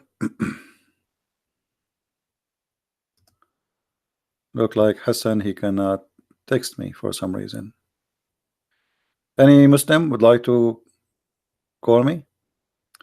Guys, I searched for Hassan Karbala. I searched. There's three names. I text them all. And there's one of them. He's online, actually. He's not answering.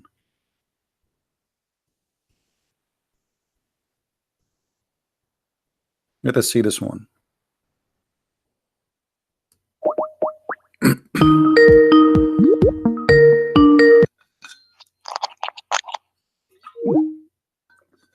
Here we go. Hassan, he answered and he hang up.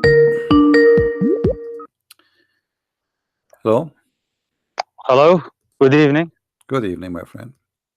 Hello, how are you? I'm fine. You are live in YouTube. What do you like to say to us? I called you half a year ago. I don't know if you could remember me, so I'm not this is sure. actually the second time. Yeah, Right. it's not a problem. There are many that call you. So All right. So what you want to say to All us right. today? Did you leave Islam when you called me last time? No, I No. didn't actually. But Oh, okay. yeah, All right. So what do you want to say? I've still questions. Can you also show from Shia tafsir from those verses that you showed today about? I can't remember well. Like, what did you show today about that you can't eat? That you can eat at your It is the same. It is the same. mother's houses? Yeah, if you go to the Shia tafsir, it's the same. You know, here we go. Let us go to the Shia tafsir. No problem. Can I give you one tafsir that I have heard about? One There's Shia tons, tafsir? no problem. I mean, the Shia tafsir is the same. We go to the Shia, all right, and there's tons of them. Which one you want me to go for? This one called Al-Burhan fi Tafsir al-Quran. Al-Burhan. Let me see if they have it في here. في تفسير القرآن. Al-Burhan. Well, this website have only At-Tabrasi, Al-Qummi, At-Tusi, At-Tabata'i, Al-Safi. Al-Qummi, all right. Al-Qummi is also good, but Al-Burhan fi Tafsir al-Quran is actually the most comprehensive. So, well, this website does not have. Actually, here we go. I found it. Okay, I found it. Hold on. Al-Burhan fi Yes, Tafsir Al-Burhan. al-Quran. Yes, Right. I found Al-Burhan. All right. Okay, it's the same. If you think it's going to be different, it's not really. It's the same. Okay, but we have it in Arabic. I think you speak Arabic, don't you? Well, it's my mother tongue, but I find it difficult to understand. I mean, anyway, I you can see my talk, screen. no? If you see the screen, you can understand or no. Anyway, here we go. It's in front of me. ليس على الأعمى حرج وليس على الأعرج حرج ولا على المريض حرج ولا etc. It says from رواية ابن أبي الجارود عن جعفر blah, blah, blah, blah. It says he is repeating the same, and then he says that in the people of Medina before they became Muslims, they don't associate much with the blind and the lame and the sick, and they don't eat with them. This is what the Shia they are saying. But Muhammad, he did the same. Do you know the chapter is called Abasa? Yes, they say in Shia that Abasa wa Tawalla is about Uthman ibn Affan, but Sunni say it's about Muhammad. So no. Why the Quran? Why the Quran will come about Uthman? I have no idea. Is Uthman is a prophet? Who is Uthman anyway? Come on, you know? Allah Himself will send a verse about Uthman. So if everybody he makes something, Allah he sent a verse about him. So no. So but then the verses they are talking about, it says you cannot eat in your house of your father, the house of etc. And the verse here, actually, when the Shia try to explain it, is showing us, with my respect to you as a Shia, it's a stupid explanation. Let me tell you why. The verse saying it is not a problem for the blind to eat at his home, correct? Is that correct? I can't see the screen. Wait. Well, you know, you can go to the English translation, you can read it on your own. So in chapter 24, here we go. What is this tafsir now? Or I just we will read both. We will read both. Also. But you will see that the Shia interpretation is silly. It's not even smart because it have nothing to do with that topic. That's why I find the Shia interpretation is kind of fantasy. It says there is no restriction on the blind, nor any restriction on the lame, nor any restriction on the sick, nor yourself if you eat at your houses. Correct? I'm not seeing the screen right now. I'm just listening to you. Anyway, this is what the verse is saying. So now, okay, so why Allah he needed to say the blind he can eat at home? I mean, what the blind we used to eat anyway? As long as he have a home, it's mean he have a home. So if he cannot eat in his home, where he eat? So let us say somebody he don't like to eat with the blind, but he is talking about eating in your home. Yes. Okay, so what is the wisdom here? The sick, he will be sick. Where the sick will be? He will be running in the street. He will be sick. He will be home. And then Actually, I've never heard of this verse before. So yeah, or about this passage. So yeah, that's it is the silly. reason that I became curious what it Yeah, says. the interpretation in the Shia website have nothing to do with the verse itself. You know, What does it say then? Like, what does the interpretation say? because it's talking about, you know, if they should eat with the blind or not. But this is not what the verse is saying. The verse saying that if you are blind, you can eat at home. This is how the verses start, correct? Okay. Okay. Yes. Well, So was the blind eating outside before? I mean, in the time of Muhammad, there was a Starbucks. They go and eat there. Where they eat? You know. okay. And then eating in your mother house and your father house and etc. I mean, what is that? So the Shia, and always I notice about the Shia, when they come with interpretation, the Shia, they have Zahir wa Batin. You know what does that mean, right? Yes, I understand that. Yes, I know. The outside and the inside. The Shia, they take the inside, right? Mm. Here suddenly they want to take the outside, so they are moody. When they want, they take the outside. When they want, they take the inside. This is why we cannot trust the Shia explanation for anything, because they play games with the meaning. When they want, they make it about something else. It's not mentioned, and when they want, they make it about what is mentioned exactly. However, here the explanation is silly, and it does not give us any answer. And it's the verse itself is silly anyway. You know. Yeah, I thought that maybe it's that it was a joke that you was reading that, but then I noticed that it was real, like that is written in the Quran. So, what is your education about your belief as a Shia? Like, did you read? Did you study anything or? Well, I know much. I have much information about the Shia, but I didn't acquire it from reading, but from listening and from my family surroundings. You know, from gatherings. Like, have you ever heard about an angel? His name is Futros. Yes, that's the story, right? Do you like Imam al-Hussein? Yeah. Do you like to tell the people about Futros? The story about Futros. Do you like to tell it? As long as you know it. Who is Futros? I forgot actually. It was about an angel that God punished him, and he disobeyed Allah. His name is Futros, and then he asked Allah. Allah said to him, either I punish you now or in the judgment day. Correct? Yes. And then Futros, he said, no, punish me now. So Allah broke his wings and he put him in Hulunulu, in one of the islands in the middle of nowhere. And then one day Futros, he was in his island, which is Allah, he isolated him in, like it's like a jail. And then he heard a noise in the sky, and he saw a very huge number of angels. And Futros, he screamed, he says, who is this? What's happening? Jibreel answered, he said, I am Jibreel. He said, what's happening? He said, today a great thing happened. The prophet, he have a grandson, his name is Al-Hussein. And then Futros, he said to Jibreel, can you ask Allah, please burden, so I can go and visit the grandson of the prophet and I can wave my wings over him?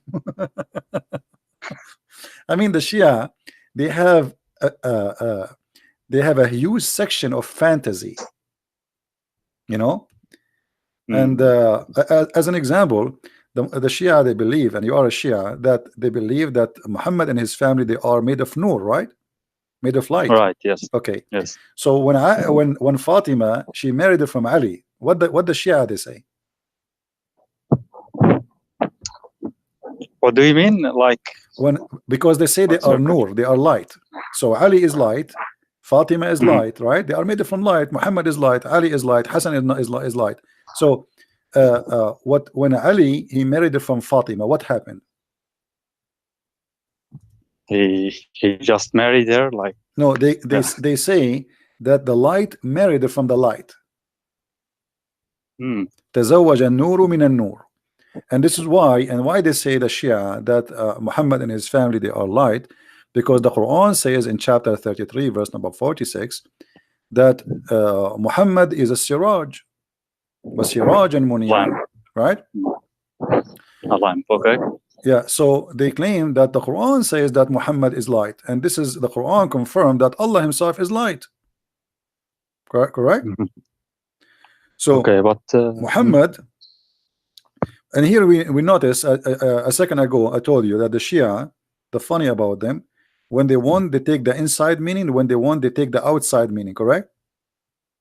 Here they took the outside meaning. They say, here we go, Muhammad is described in the Quran as a lamp spreading light, and Allah is light. And from that they say that Muhammad and his family, Ali, and I don't know why Ali became light too, because yes, Ali is the cousin. But if this is the case, it means all the cousin of Muhammad must be light too, correct? Why only Ali? yeah, it's yeah, they say the 14 infallibles, like Muhammad, the three musketeers, Fatima, and the 12 imams, like Ali. Yeah, but you know, Hassan, no, you Hussein, see, and, no, but you see here you see the hypocrisy here. Ali is a cousin of Muhammad, correct? Okay, but Muhammad, he had many cousins. So why only from Muhammad and Ali and down we go with their childrens after that? And why we don't count the cousin of Muhammad, the other cousins? You understand me? yes. Why only Ali? From all the cousins he is light. I don't know, actually. Yeah. They say, yeah, like God created them first before everything. Like, yeah, they belief, were stars in the forehead of Allah. There were stars made of light in the Where is forehead. that? Ali and Hassan al-Hussein and Fatima and Muhammad, they were stars in the forehead of Allah. Okay, but is that a hadith or? Yeah.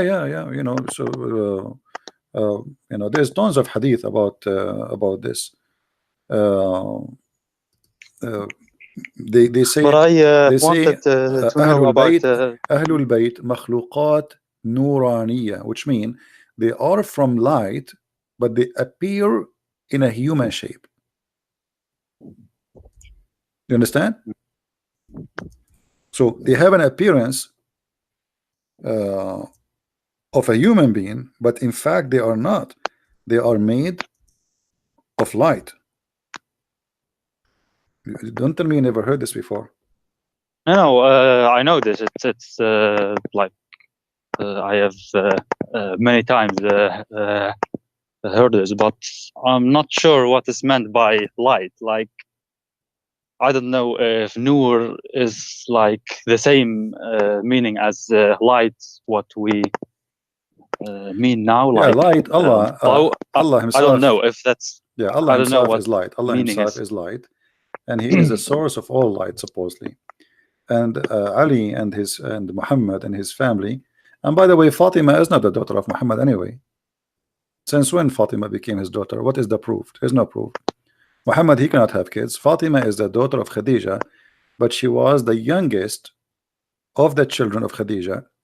So she was called Muhammad because she is the youngest father. You know what I mean? Muhammad, he married Khadija. She have many husbands before him. She have children who they are in the age of Muhammad almost. So this is why we don't notice Muslims talking about the children and the male children of Khadija. They always mention female children. And the one they mention, especially the Shia, Fatima, why they claim that Fatima is the only one which Muhammad he have from Khadija. But Muhammad is a man, he cannot have children, and this is proven. He have all the wives after. He never been able to have any child from anyone.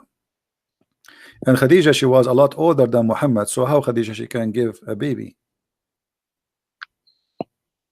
Khadija was 40 when he married her. He was 25. Right? According to them, more than 45. What 40?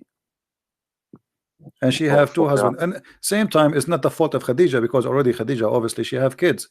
But Khadija, she was old, and Muhammad, he cannot have kids. Muhammad, he married women after women after women after women, and then one day Mary the Copt, she got pregnant, and the Muhammad, he thought this is from because he was sleeping with her, but the fact it was not. Even Aisha, she told him, he don't even look like you. So Muhammad, he cannot. Even the Quran says that people, they used to him that they used to say to him, you are the abtar. You know what abtar, right? مقطوع means Right. like cut. You are cut. You are cut off. They are making Sorry. fun of his private part. Cut You off. cannot have babies, you know. So you are not man But- enough. Why? Because Hmm. you cannot have childrens, you know. The abtar, I looked it up. Has different meanings. Like abtar means مقطوع الذنب, like without a tail. Yeah, it's about penis, but that's a actually man, what- a man, he don't have a he don't have a tail, do he?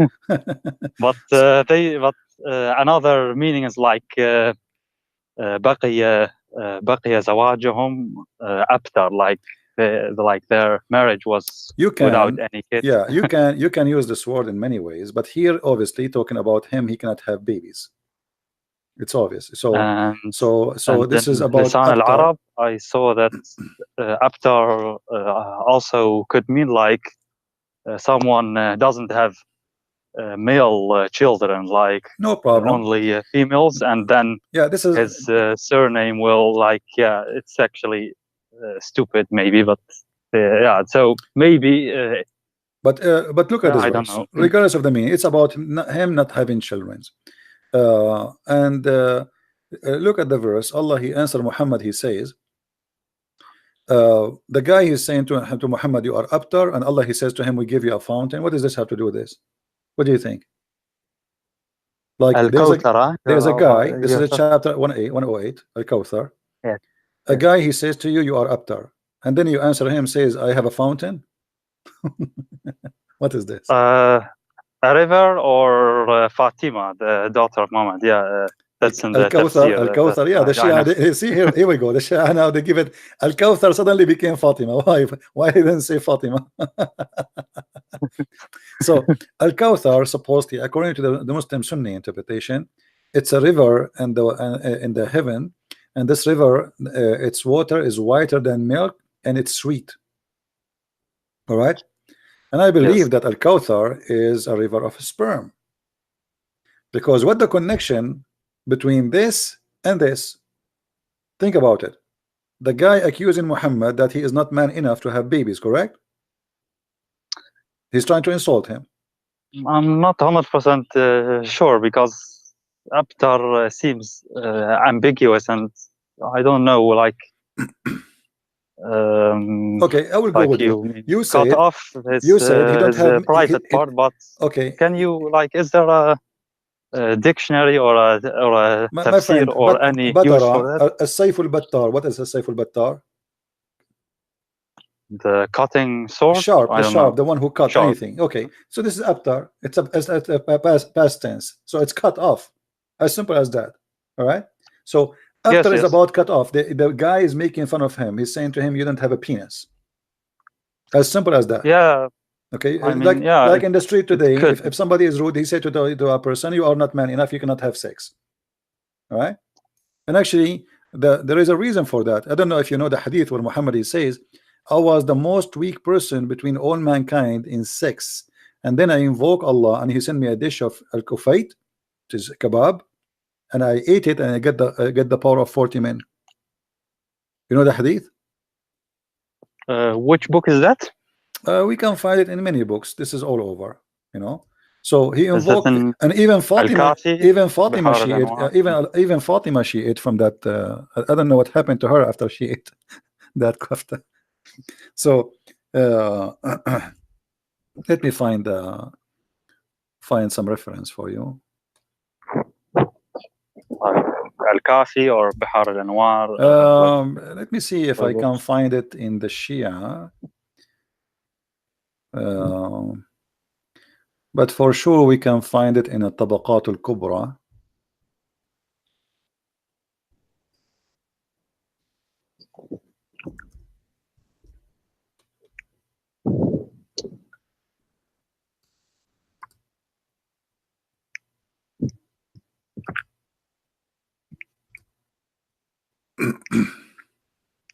But have you Alright. studied the Shia books? Sure, we like study everything. all of You know, them? when you study Islamic law, you study all. You don't study only one.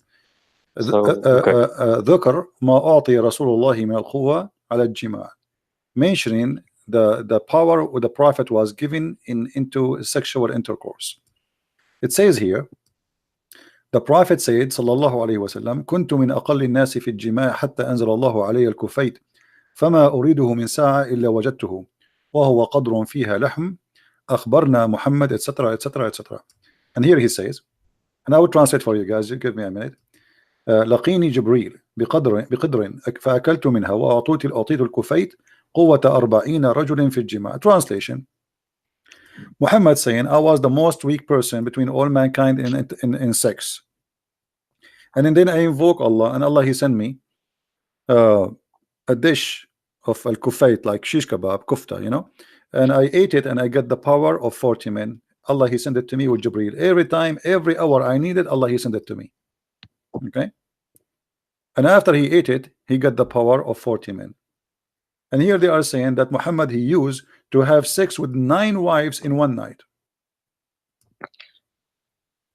Okay, this is. And here, which book? What's your name, by the way? You can call me Hassan. Hassan, no problem. So Hassan, here you can tell why somebody want to exaggerate about his sexual power unless he's trying to cover up something. You know what I mean? I mean, why you are telling people, why Muhammad is saying, I was the most weak person between mankind in sex. So obviously he has a problem, correct? But yet he claimed that after he prayed to Allah, Allah he sent him this dish of kebab and he ate it, and since he ate it, he got the power of 40 men. But his wife Aisha, as usual, she got him busted. Aisha, she says that the Prophet he used to imagine himself having sex, but in fact he was not. Because Muhammad, when he start exaggerating about his sexual power, women they talk, and the women they ask Muhammad, wives, how was it yesterday? We heard that he did boing boing to all of you in one night. Look what Aisha she was saying to them.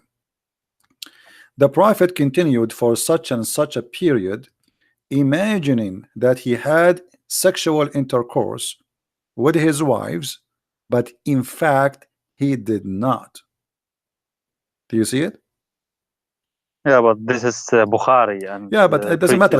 We have to connect. You see, for me, I don't care if it's Bukhari, Sahih Shia or Sahih Muslim Sunni. It doesn't matter. All is garbage for me, with my respect to you. But at the end of the day, there's no smoke without fire, as they say. Correct? Is that correct? Why Aisha she's saying that there's no smoke if there's no fire? Correct? So this smoke is coming from where? Why Aisha is saying such a thing? Aisha she is confirming here for us that Muhammad he have a sexual problem. He imagined himself having sex. So she is saying that the reason he was bewitched, a black magic, but we know that the black magic is not exist. So what was the real reason? Obviously Muhammad he go outside in the street and he claimed that he is a hero.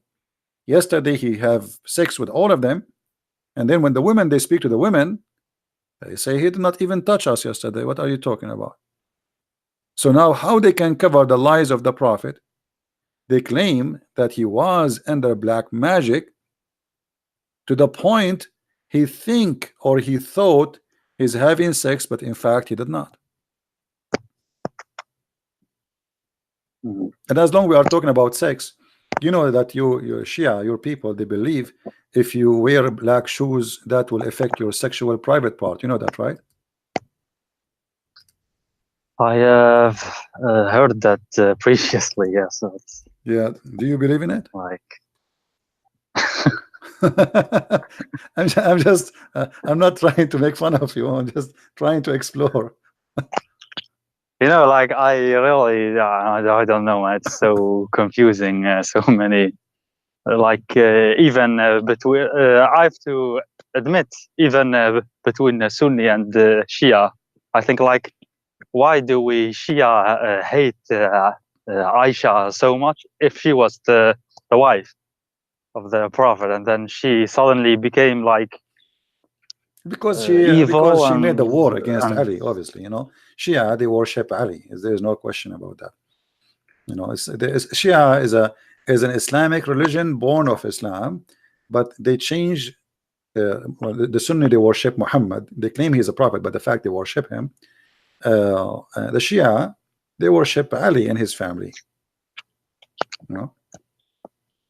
yeah, okay, but Now, let according me to you think. as a Shia, which book you consider is the most accurate? Is that Al-Kafi? Al-Kafi, yes. Okay. Well, Al-Kafi is full of madness too. I mean, Al-Kafi. So, do you believe Al-Kafi is accurate for you? Do you follow it, or you just say? I haven't read it because, yeah, I don't know. I find it difficult to read Arabic books. I can read, but Yeah, as an example, in the book of Mm. Al-Kafi, Muhammad, he sucked the nipples of his uncle, and he gave him milk. Is that a true story? I've never heard of it before. Okay. Do you think really this is a true story, or this is fictions of the Shia?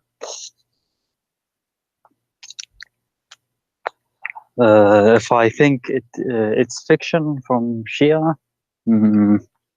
Yeah. Same time, like same for Al-Hasan. Al-Hasan, he used to suck. He used to feed from the finger of the Prophet. Let me try to find the hadith. Hold on. Al-Hasan, sorry, Al-Hussein, not Al-Hasan. He used to suck the finger of Muhammad for 2 days or 3 days non-stop, which means he feed from the finger of Muhammad. okay, 1 second. Like you are showing it on the screen. I'm just or looking not? for the height. I just remember it, so I don't know the exact number. But as I know that this is mostly in value number 1 of Al-Kafi, page 400 something. I don't remember exactly, but I will find it. Hold on.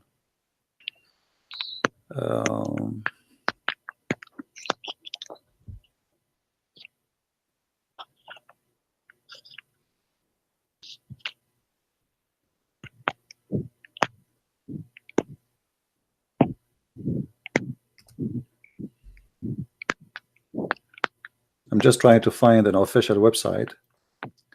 All right, yeah. If you go on Google, you can find it easily. I think Al-Kafi, Bihar al-Anwar. Yeah, In Arabic. there's many actually, but I want to find a Shia website, not just a website. Okay, let us see here.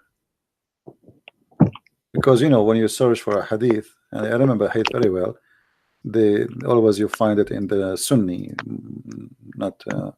Anyway, it's al-Baq. I found the reference. It's Al-Kafi, very number 1, page number 386. Kitab al-Hujja. Kitab al-Hujja. So Al-Hussein, it says الحسين لم يرضع الحسين من فاطمة عليها السلام ولا من أنثى. Al-Hussein, he did not suckle from any female, neither from Fatima, but he used to be brought to the Prophet, and the Prophet, he put his finger in his mouth and he sucked it with what is enough for 2 days or 3 days. So Al-Hussein, Really? Al-Hussein, yeah, Al-Hussein, he never suckled from his mother. He never suckled from any female. He suckled only from the Prophet finger, and each time he suckled from the finger of the Prophet, he suckled for he get what is enough for 2 days or 3 days. What is meant like suck? Like, He I suckled don't know. he sucked his finger. The Finger. Prophet, he put his finger in his mouth, and then Al-Hussein, he suckled it, and then that will be enough supposedly for 2 or 3 days as food. All right. Yeah, actually, I think I found it. I can. You can search it anway. You can search it. For it afterwards. I can look it up. Yeah. Yeah. Anyway, there's the Shia. They are not better than the Sunni. So, like, let me ask you, Hassan. So, what do you think now? Like, I mean, I don't know. Are you still a Muslim or what are you?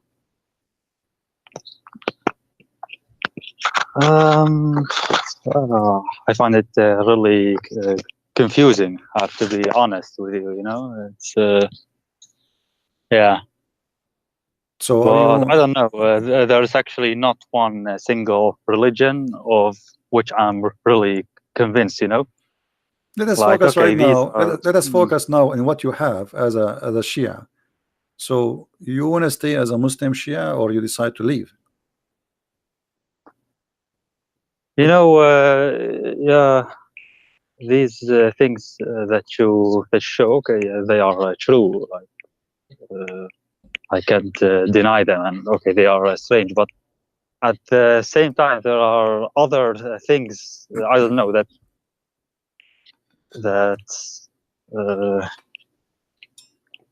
keeps me to the belief, maybe, or Like what? yeah, we are brought up with the love for Al Hussein, And this is, especially him. you know, it's people you do not know them, and you know, and you grow up. You know, if you repeat, "I love somebody," you believe a lie. But who was Al Hassan al Hussein, and you know why Al Hassan al Hussein they became a center of a religion? I mean, who are they? Like, do you know? Al Hussein, like they say, he's the mercy of Come on. Allah, and Yeah, right. You see, there is they go tons. to Karbala, you know. All the hadith about Al Hassan al Hussein, I guarantee you, they are fabrication. Ali, he appeared in many places in the same time. Stories of Ali doing miracles. Ali, he can shake the doors of the whatever. I mean, Ali, he can do things nobody can do. Hassan, Hussein, the heaven dancing for Allah, Al Hussein. Oh, no, come on, this is just nothing but a pagan practice. The what happened when Islam came to, especially to Iraq, specifically to Iraq. In Iraq, there was Yazidi, there was a Christians, there was Persian, and the Muslim, they came with Ali, correct? Ali and his family, they came to Iraq. In Iraq, yes, they Yeah. came in Iraq. Yes. So this is why here we find that they made a replacement of their previous cult, like the Yazidi, etc., and they needed something spiritual, so they changed God by a new God. Okay, we got rid of the previous God, now we have new God. So Ali became God, his children became, and they fabricate tons of stories about those children, who they are incredible, who they are like impossible, like Al-Mahdi as an example.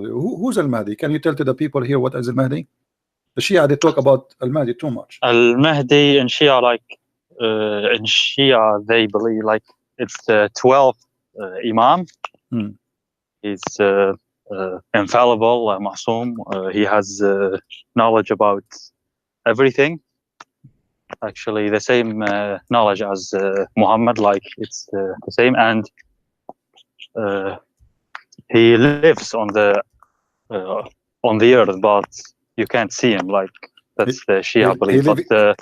But the Sunnis believe that he has to be born. What they say? In the Sardab. He lived in the Sardab. No, that's actually a misconception, like a misconception. No, he lives like freely on the earth, but they say we can't see him, but he can see us. He can hear us, but we yeah. Okay, let us make it simple. The idea of Al-Mahdi is nothing but fiction. First of all, they don't even know who is he. They give you different names. As an example, what is the name of Al-Mahdi mother? Nargis, right? Some people, they say her name is Maryam. Some they say Nargis. How he was born? Let me recall. It was a miracle. From the side of her leg, correct? From the side of her leg.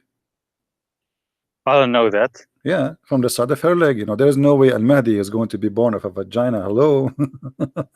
So you see, all those stories is nothing but fabrication.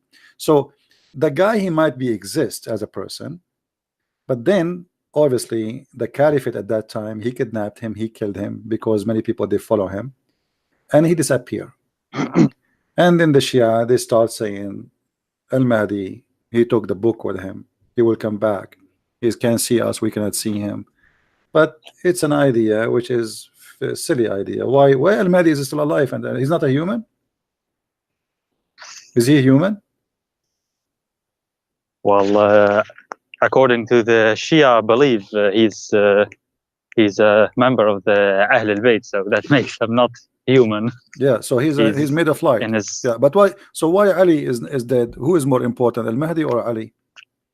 Why Al-Mahdi is the one who disappeared and he went in the Sardab, and you say that he is alive, he's in the earth, but we cannot see him. And not only that, he have the book with him. Is that correct? all Okay. books. Okay, what Injil, also the Torah. They yeah, say. why he have the books with him? Quran, Actually, we are the one who need the book. Why he have it with him? Why he took the book? I don't know. I mean, come on, leave the book for us. So according to them, the Quran. I heard that he will give it to Jesus, because Jesus in Shia Islam he will and why he also need to give it to Jesus? return. Jesus do not need the book. We need it. But I'm not sure about that. That's, So my maybe friend, I'm not sure about that. yeah, the Shia. I think the I'm Shia not is a sure. collection of fictions, you know, and tons of stories. Nobody knows where they are coming from. The same as Futros, the same as you know, fantasy miracle. You know, if you go on YouTube, I wish I can play for you some videos of the Shia. You will not believe it. The word football is coming from Al-Hussein. The Give word me the titles. the word Ali, the no word problem. the airplanes is coming from Al-Hassan. The word etc. The cell phone is made by Ali. I mean, it's beyond stupidity. It's crazy. Just go search on YouTube and laugh. You, as long as you understand Arabic, I mean, you would die I've never laughing heard of that. at the fantasy they claim. So they created a new image of the family of Muhammad, and they made them like gods on the earth. And now you will see that Shia didn't cry for Allah, they cry for Al-Hassan, Al-Hussein, correct? Yes. Why?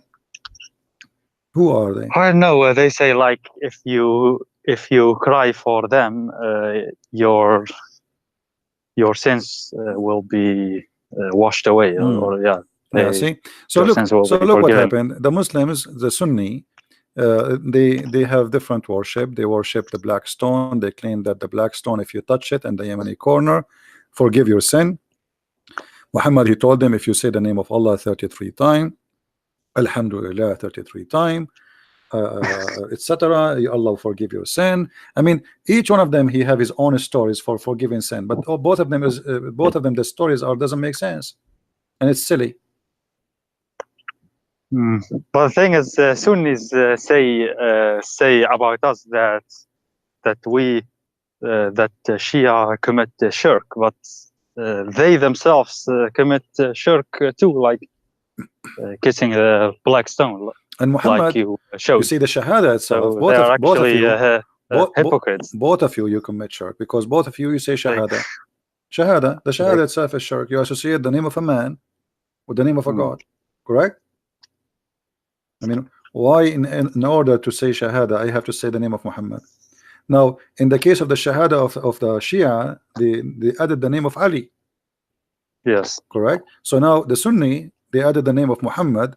The Shia, they added the name of Ali, and etc. Blah blah blah blah. I mean, the Shahada of the Shia is long, and even at the point became now you have to curse Abu Bakr. Yeah, okay, that's true. It's a cursing party. Actually, you have like a shortened version. Ashhadu an la ilaha illallah, Muhammadan Rasulullah, Aliyun Waliyullah. Like that's yeah, but then you have simplest form, and then you have to but start then, cursing. No, also أشهد أن عليا وأولاده المعصومين حجج الله. Like right. That too, and cursing. Oh yeah, that's true. I mean, what kind of what this religion? I mean, you have to curse. It's a madness. And if you like, you see, I wish all people they understand Arabic. If you understand Arabic, you will die laughing from the comedy between the Shia and the Sunni. If you watch, there's a guy, his name is Yasser al-Habib, you know him? Yeah, sure. This guy is so good. But he's crazy. I don't know. I don't know. No, he's not crazy. No, he's not crazy. He's not. The crazy is Islam. It's not him. It's not him, my friend. let me tell you. You see, if you go to Yasser al-Habib, he says that in the video that Hafsa and Aisha they killed the Prophet, correct? Aisha, right? Not Hafsa. Aisha and Hafsa, Or yes, both. both of them. They are in they are even the Quran. You know, because the Shia, what the Shia they say? They say the Shia, the Quran says that sagat aymanahum. Do you know what does that mean? Ayman, whom is like the right side, but the Yeah, first aymanahum word is I their don't heart. know. So their heart decline Allah. They become kuffar. All right. So the Quran confirm that Hafsa and Aisha both they became kuffar in the sight of Allah, to the point he made a threat that he will wage war in them, and he will send Allah and Jibreel and the believers and every angel in this earth to fight against two women. I mean, here this verse alone, Hassan, it should be enough for you to leave Islam. A guy That's in the Quran, okay. But what does the Shia tafsir say? it's about a this, saying, but verse? it's more aggressive against Aisha. It's all about Aisha. She is ugly, she is evil, she is blah blah blah. You know the story. But here, the story here, regardless of Shia or Sunni, if two women they have a problem with their husband, what kind of a man he need the following support against those two women? I don't know if you can see the screen. Wait a minute. If I'm ye on my two phone. turn in Let's have a- repentance to him, your heart are indeed inclined. But if you back up each other against him, which means Muhammad, truly Allah is his protector, and Jibreel, and every righteous among those who believe, and furthermore the angels will back him up. I mean, if you hear this, you will think that this is a war will happen between the Soviet Union and the Muslims, between America and all the Muslims, like somebody have nukes, you know what I mean? You need Allah and Jibreel and every righteous and all the angels to support you against two women. They are 5 foot tall and they are your wives. You know what I mean? Yeah, it's for me it's confusing. Like why are they his wives, like Aisha and Hafsa, and both are like so much hated in Shia Islam. Like sometimes I think like why did God choose that? Like, and not only that, actually, you know, I don't know how much you know about the Quran, but the Quran based on this, you know, if Aisha and Hafsa they are bad, isn't it the Quran says wal khabithatu lil khabithin? You know what does that mean? You know what al khabithat mean? I know what that means. Yes, Okay, like can you translate? evil or Okay, the evil so for the evil. if both are evil, and the Quran says that Allah make the evil women marry evil men, so how Muhammad marry them unless he is evil too?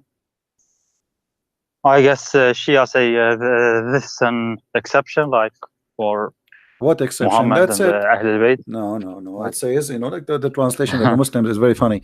The al-khabithat, the filthy bad ones for the bad ones, which means there's no exception. Doesn't say, do you see in the verse any exception? Doesn't say any exception. That's it. The bad ones will marry the bad ones. So Allah will make it, like a destiny. So Allah will make the bad women marry a bad man, because this is what they deserve.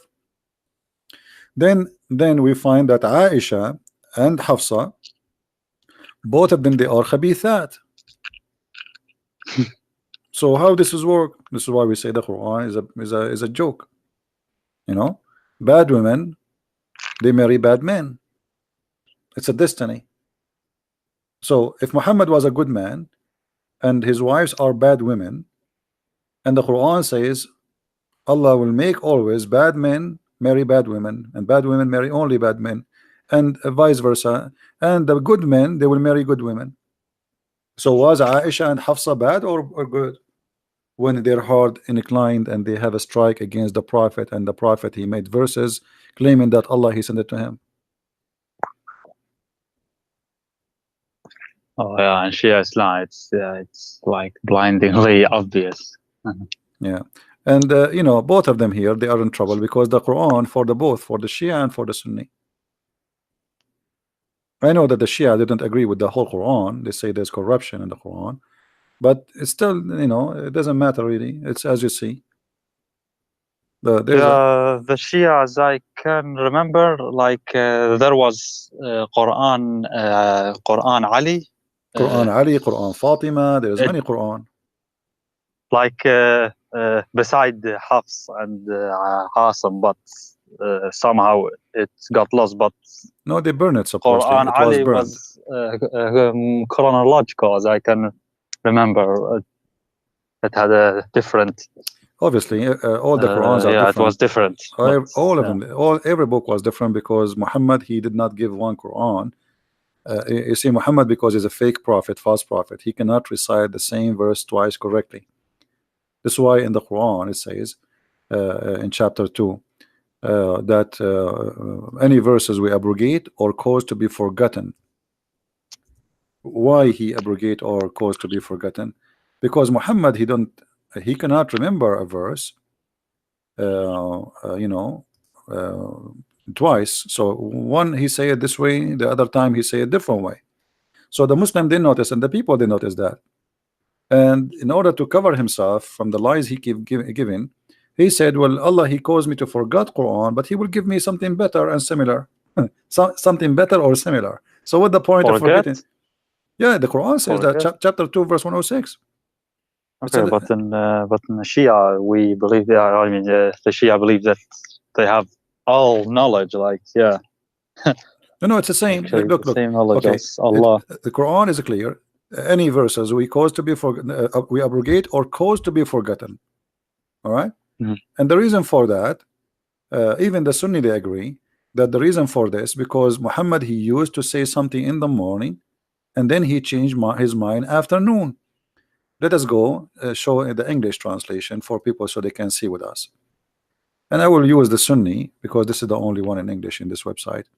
So you will see that the kuffar, supposedly the Arab, who they are not believing Muhammad, they do not believe in him because Muhammad, he is obviously, it's obvious that he is lying. He says something in the morning, second day he changed it, you know. And why Muhammad will change that fast? I mean, if you are a prophet of God, I mean, I don't know what's wrong with this website, it's not working. Which tafsir is that? You can go to Ibn Abbas. Ibn Abbas shared by both. You will see. I don't know. Shia say that he's yeah. Ibn Abbas, they cannot say he was Shia, he was Sunni. I mean, actually, they claim that Ibn Abbas was a Shia because he's from the family of the Prophet too.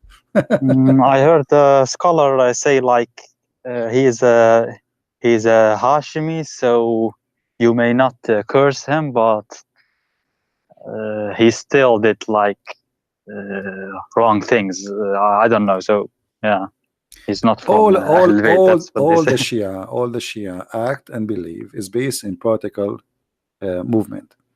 It has nothing to do with religion, but they made the political agenda a religion. All of this because, you know, Ali, he wanted to be the caliphate, and Aisha, she opposed him, and Abu Sufyan and his children, they oppose, etc. So, you know, it became a war between two sects, but it was not really in the beginning. It was not a sect. It was just fighting over power. This website have a problem. It's not opening. Yeah, but anyway, you can open it later. Chapter 2, verse number 106. You will see that you will see in the interpretation that the reason because Muhammad, he says something in the morning, and then in the second day he changed it. And the Arab, they will say, look at this man, he claimed to be a prophet. In the morning he enjoy his followers something, and afternoon and the second day he changed his mind. Same as the muta, like you Shia, you practice muta until now, correct? It is allowed, but I haven't seen any Shia that actually Oh, come on, the Shia, they practice likes it it. widely. They practice it widely in Lebanon. I mean, if you like ask someone like, can I? Yeah, I mean, there are stories about sheikhs that they say like, yeah, you can do mut'a, and then someone asks him, so can I do with your daughter mut'a? And then he becomes angry. So because he's a hypocrite.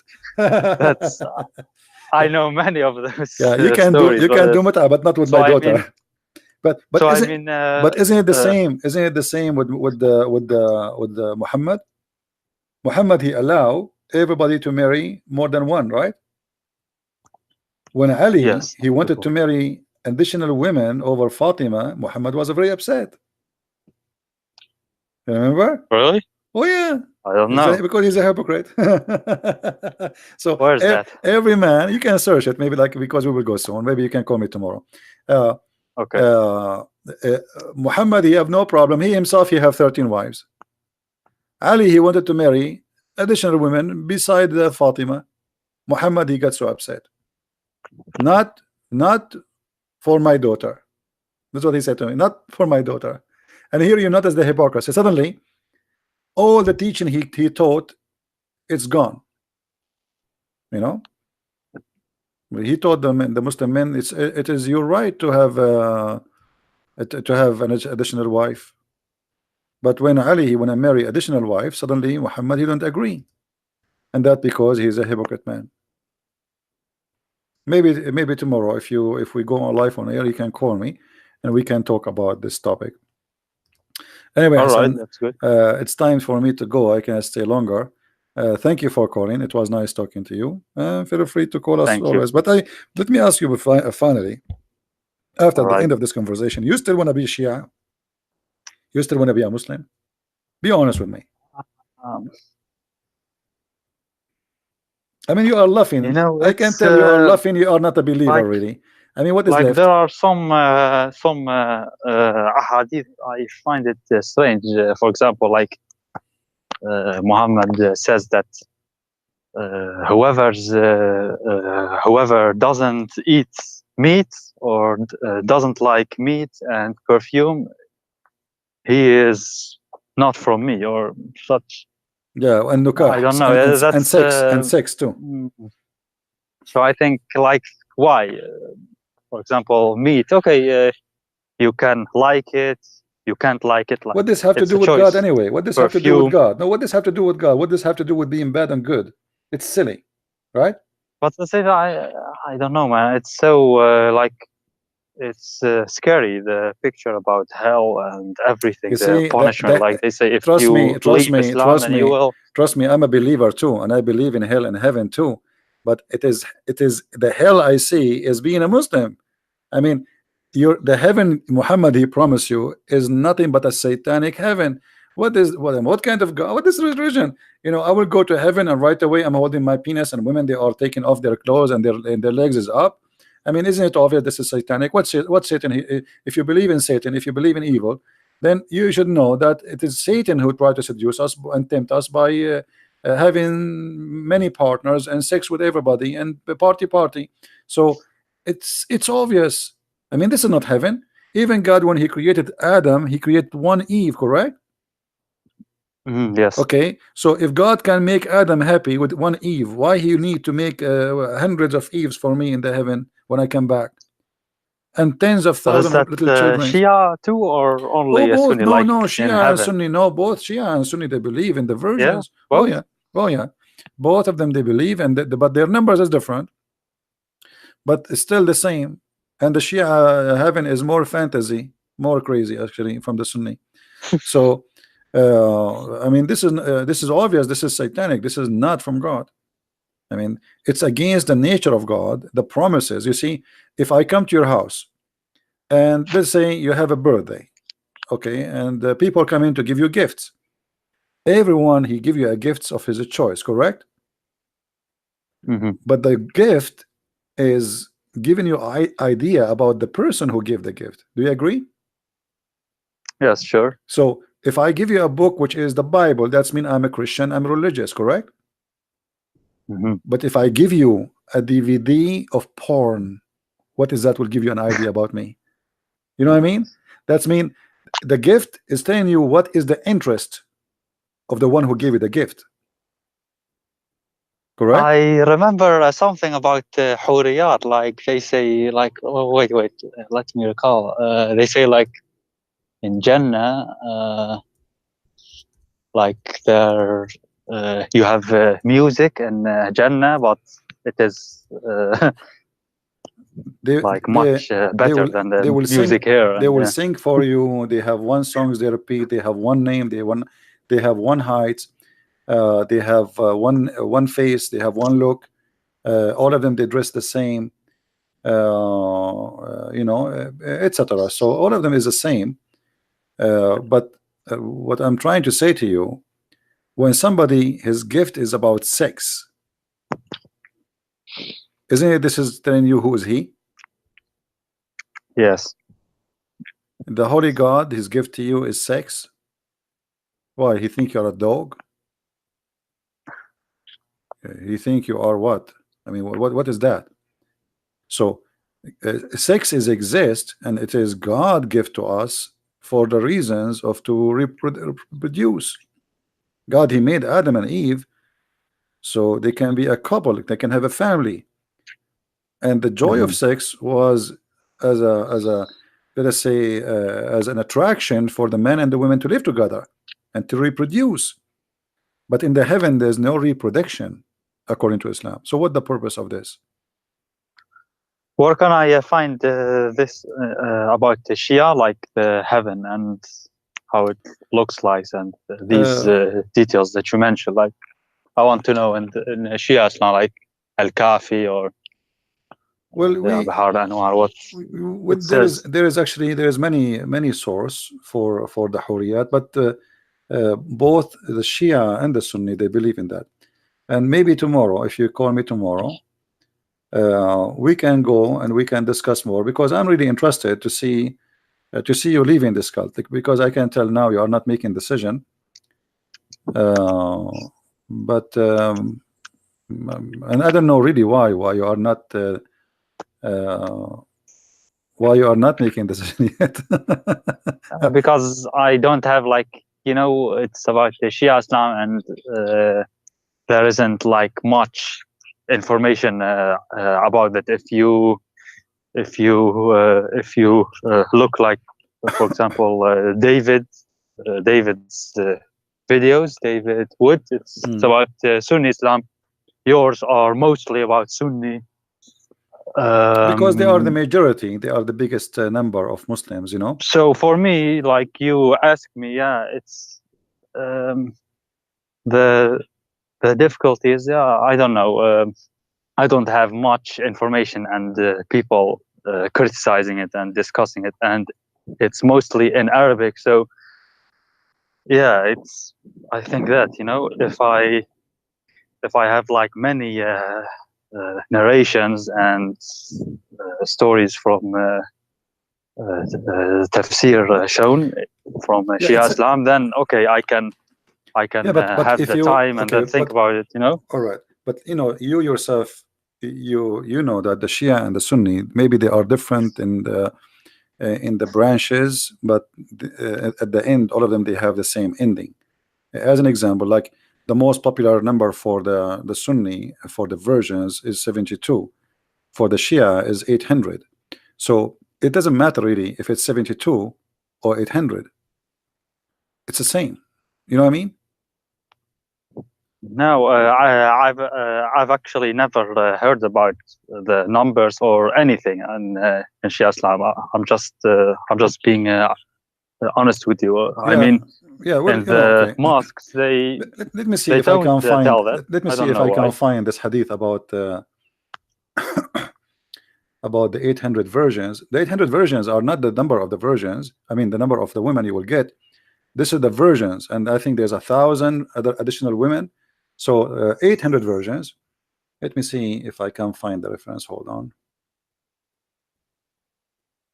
But you said about the Shia, like they are the minority, but yeah, they are still 10% to 20%. Like you can't measure it exactly, but they are actually more than 100 million. So they are still many.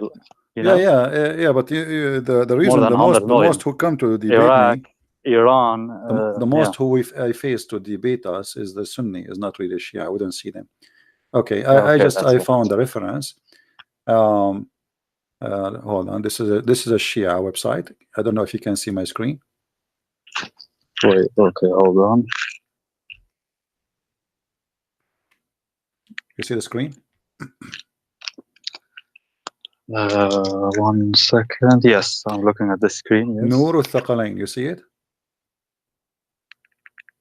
Nur al-Thaqalain. Let me highlight it for you. المكتبة المقروءة. تفسير نور الثقلين. تفسير نور الثقلين. All right. This is Shia. All right. Now we go down. Let us see what the Shia says about the versions. Here it says في تفسير علي بن إبراهيم حدثني أتدرى بلا بلا بلا بلا بلا بلا بلا عن عبد الله عليه السلام أنه قال المؤمن يزوج 800 عذراء و1000 ثيب وزوجتين من الحور العين. قلت جعلت فداك 800 عذراء؟ قال نعم وما يفترش منهن شيء إلا وجدها كذلك. Okay, so how many versions you as a Shia? You get 800 versions,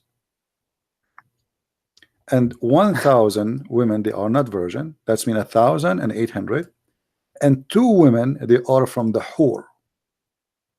So what the total? The total is 1,802 women total. Do you see it? Yeah, I see it. Yes, I'm looking. And then here, if you go down, it says the same as the Sunni, but the number is different. It says that each time those Hawra, each time you have sex with her, she turn virgin again.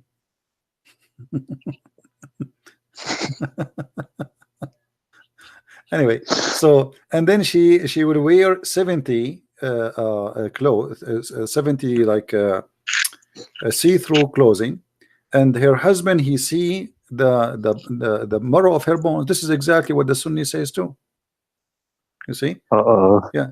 So you will see the marrow of the bones. This is exactly what the Sahih Bukhari says too.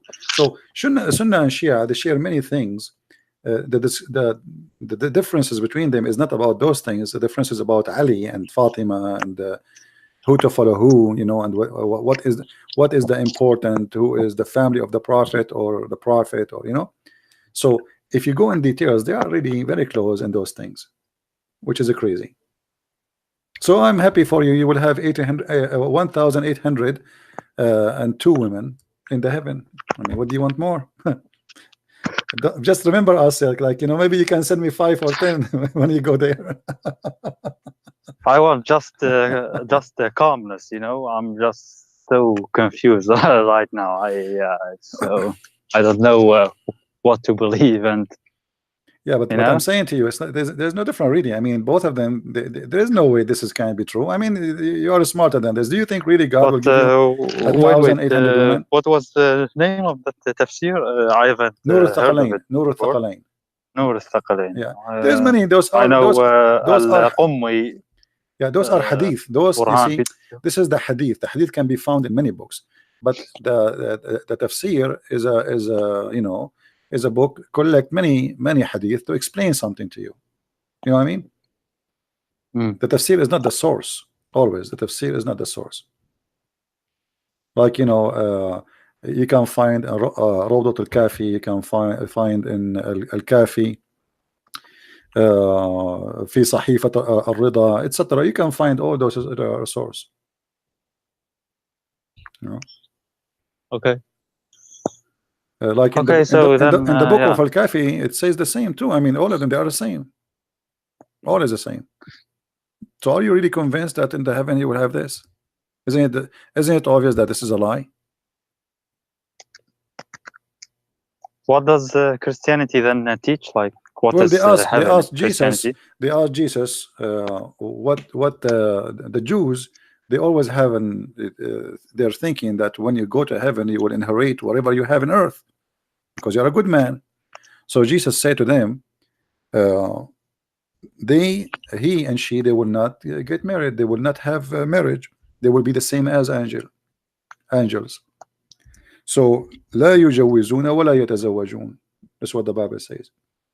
They don't get married, and they will not get married. Why? Because simply they will be the same as angels. This is the house of God. This is the heaven. So the heaven of Christianity is totally different from the heaven of Islam. We cannot compare. And that makes sense, because if God is holy, his house is holy. So how we will be in the presence of God, in the house of God, and then we find ourselves doing nothing but it's like sex party. It's not even sex. It's not a sex with wife. It's sex with women who you don't even know. You never met. You know? And why is that? I mean, why in the world does God will create for me women I never met? Like now, when he says to you 1,800 virgins and 1,000 women plus 2 from the Hur. Okay, I never met any of them. So what is this for? And those people, those women did not choose me. They did not choose to have sex with me. I did not choose them too. So this is just a pure sex. There's nothing there but sex. If you, I don't know if you have my book Sex and Allah, you will see there's tons of source about sexuality in Islam, Shia. I'm afraid to buy it actually. If I buy it and then someone sees the title, like you live in the Middle East. Do you live in the Middle East? What do you say? Do you live in the Middle East? No. Yeah, well, you don't have to show it. You can rip off the cover. Like, why did you choose that title? Like, couldn't you like make it more discreet? Like, yeah. Because this is the topic. I like to name my books exactly straight. I don't like to be going in a circle. That's it. This is the book about sex and Allah. That's it. By the way, about the fig, you said that Allah swears by the fig, right? Yeah. I heard you saying that sometimes. So I looked up in Shia Tafsir. They say that At-Tin means Al-Hasan. Yeah, I know. And Al-Zaytun means Al-Hussein. I mean, do you see how the Shia go crazy? means Ali ibn Abi Talib. Like, right, guys. That was just to tell you what Hassan is saying. The Shia, they explain this verse. This is chapter 95, verse number 1, 2, 3, etc. It says, Allah swear by the fig and the olive. So they say that the fig is Al-Hasan and the olive is Al-Hussein and the Mount of Sinai is Ali. And the city of security isn't Muhammad, isn't it? They say like اهدنا الصراط المستقيم, like الصراط المستقيم is Ali also. Exactly. That's what they say in Shia. The same they have. I mean the Shia, they have a very crazy interpretation for anything. I mean, you know this? How in the world? Sure, this, yeah. Huh? How in the world, they come with this fig is is a human being. I mean, it says fig. Maybe it's just how do you call it in the poetry, like majaz. I don't know, like when you tashbih. Yeah, you say but you see, okay, but fig, honey, for example. Fig is honey, or fig, my friend. Fig is a symbolic of sin, never for something good. Even in the Bible, Jesus, he cursed the fig tree. Even in the Old Testament, Adam, when he commits sin, he covered himself by I mean, fig always come with sin. So in the Quran, suddenly the Muslim, they made the fig, Allah swear by the fig, which is very weird. And then the Shia, they come Hassan. furthermore, they say that al fig is al Hassan, and then the olive is al Hussein, and the Mount of Sinai, suddenly it became. And by the way, the name of in Arabic is really funny. I mean, what Sinin, what we do not know what Sinin is. What is Sinin? So they are guessing, saying this is the Mount of Sinai, you know, but not necessarily. We do not know what is this Sinin. We do not know. And about وإذا الموءودة سئلت. Like Yeah. you said, that was about النفس المعذبة, right? Yeah, this is not about they In claim. Shia, they say that is Al-Hassan. Oh no, Al-Hussein. Like they say, actually, correct reading is وإذا المودة سئلت, as I can remember, something like that. Like that was the original reading. Like, yeah, Well, like Al-Mawadda. Then you know, they say that is Al-Hussein. I agree that in the Quran there's many the Muslims are confused about the words, and sometimes there's a dot is appearing somewhere changing the whole meaning, like, you know, Hawar or Hur, it's the same word. Hawar is the same as Hur. Hamal or Jamal. You know, Yes. remember the Quran was without dots, right? So how we can know, even if you read it in the inside, you can replace the Jamal with Hamal. It's very easy, you know. You can replace the word Qala with Mala. There are qira'at, there are they say seven, but I mean, there are many more actually. You remember the story about the 7 sleepers, and it says وَكَلْبَهُمْ. Kaliyahum, right? It is Kali'ahum, not Kalbahum. It is even in the Islamic tafsir, by the way. Some tafsir they say it was Kali'ahum. Some even the Muslim tafsir they say it's Kali'ahum, but by mistake it appeared as Kalbahum, and now they say Kalbahum, which means their dog. So there's tons of things in the Quran are messed up, and the Shia agree with that. The Shia are more honest when they speak about the Quran corruption and how the Quran changed. But the Shia, they are not honest in the purpose of being honest. They are being honest to support their agenda regarding Ali and his family. You know what I mean? It's not because they are being honest in what happened. No, it's because how they can sponsor their agenda about Ali and his family. So they refuse what is written in the Quran today, because the same reason Muhammad, he refused the Bible which we have today, because his name is not there. They say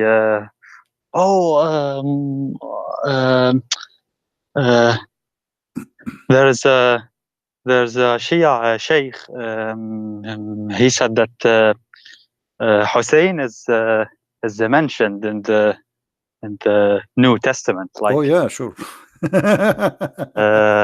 Hosanna, they really I know there's many videos. I saw it. Trust me, like Hosanna means Hassan, Husseina, actually, and they corrupted it. Like, let me tell you what I do for fun. For fun, when I laugh, honestly, I don't watch Muslim Sunni. I watch Muslim Shia Sheikh talking about anything. Just put it for Shia with videos, and you will go crazy. Football, the football is about Al Hassan. The ball is about Al Hussein. The airplanes is about Al Hassan. I mean, everything is about Al Hassan. Satellite is made for the sake of Al Hassan. The satellite, the whole world is made for the sake. I mean, Shia is the best comedy ever. Like, they beat the Sunni far. I mean, the Sunni is nothing when it's come to the Shia. I know you are a Shia. I don't want to insult you. I'm just being honest with you, but it's really crazy. I know.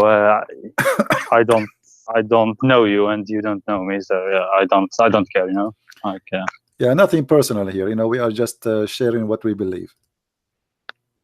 Yeah, that's true. But yeah.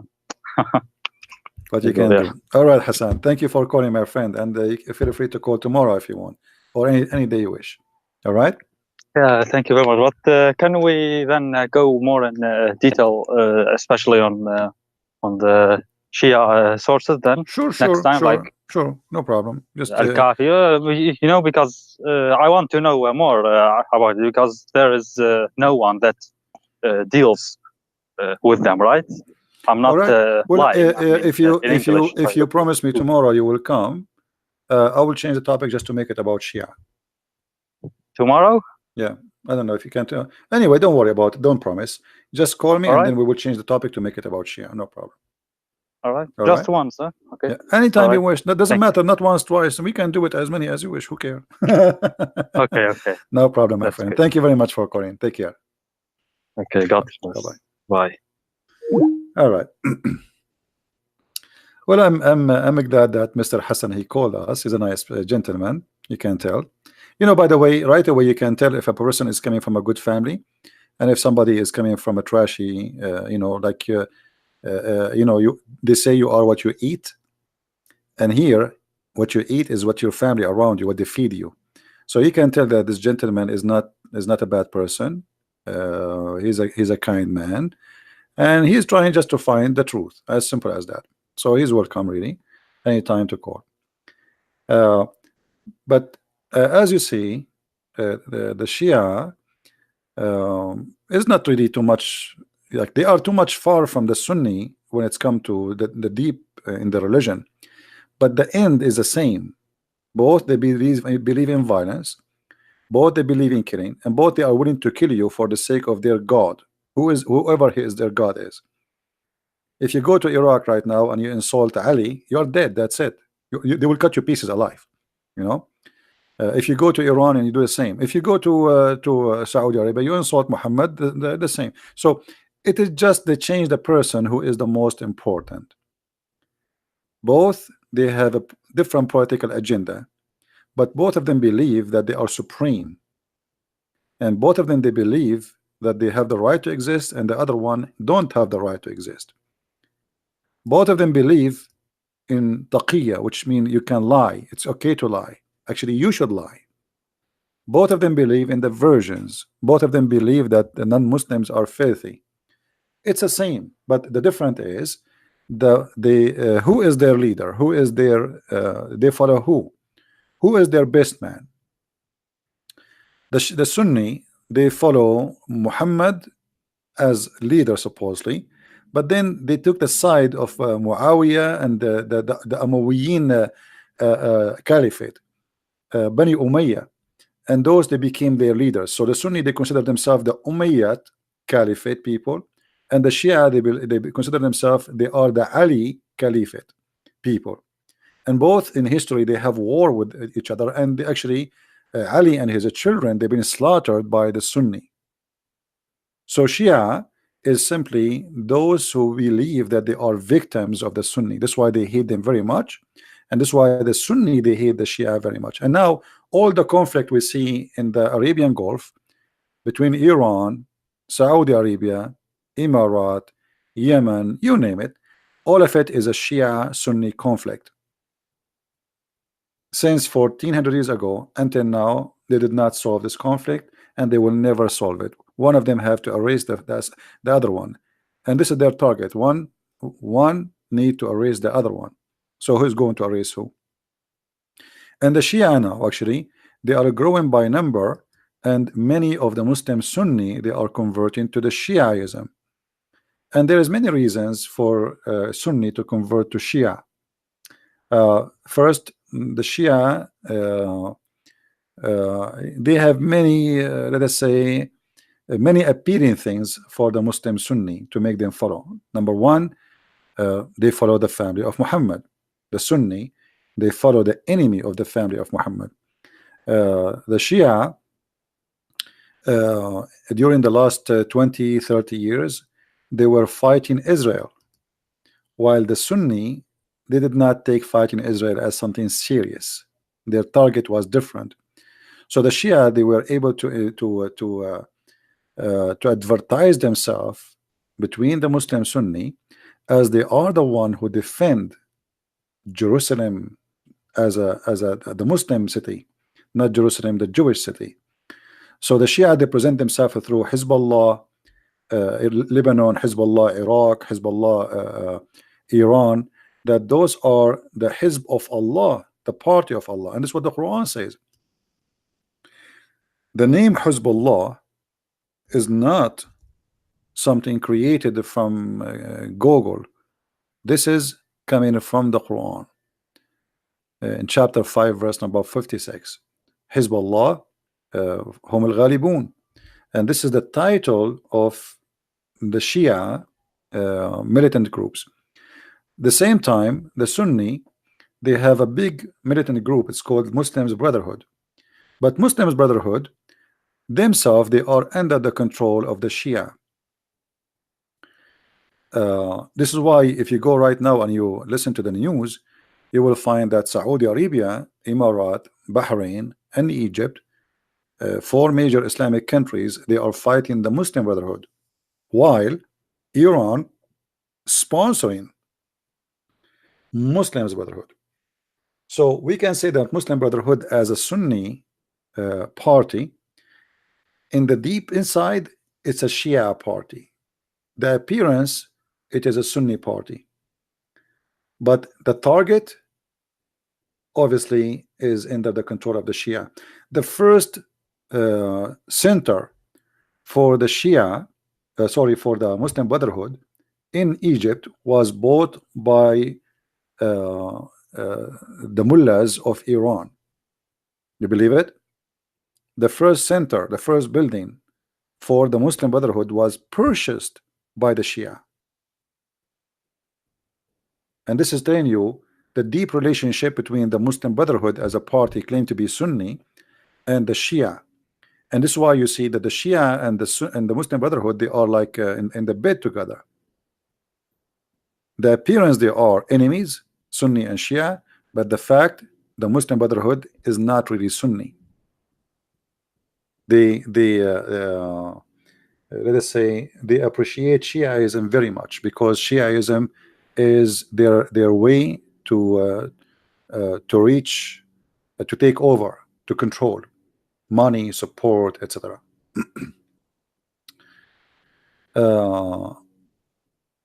Anyway, so I think we have enough for today.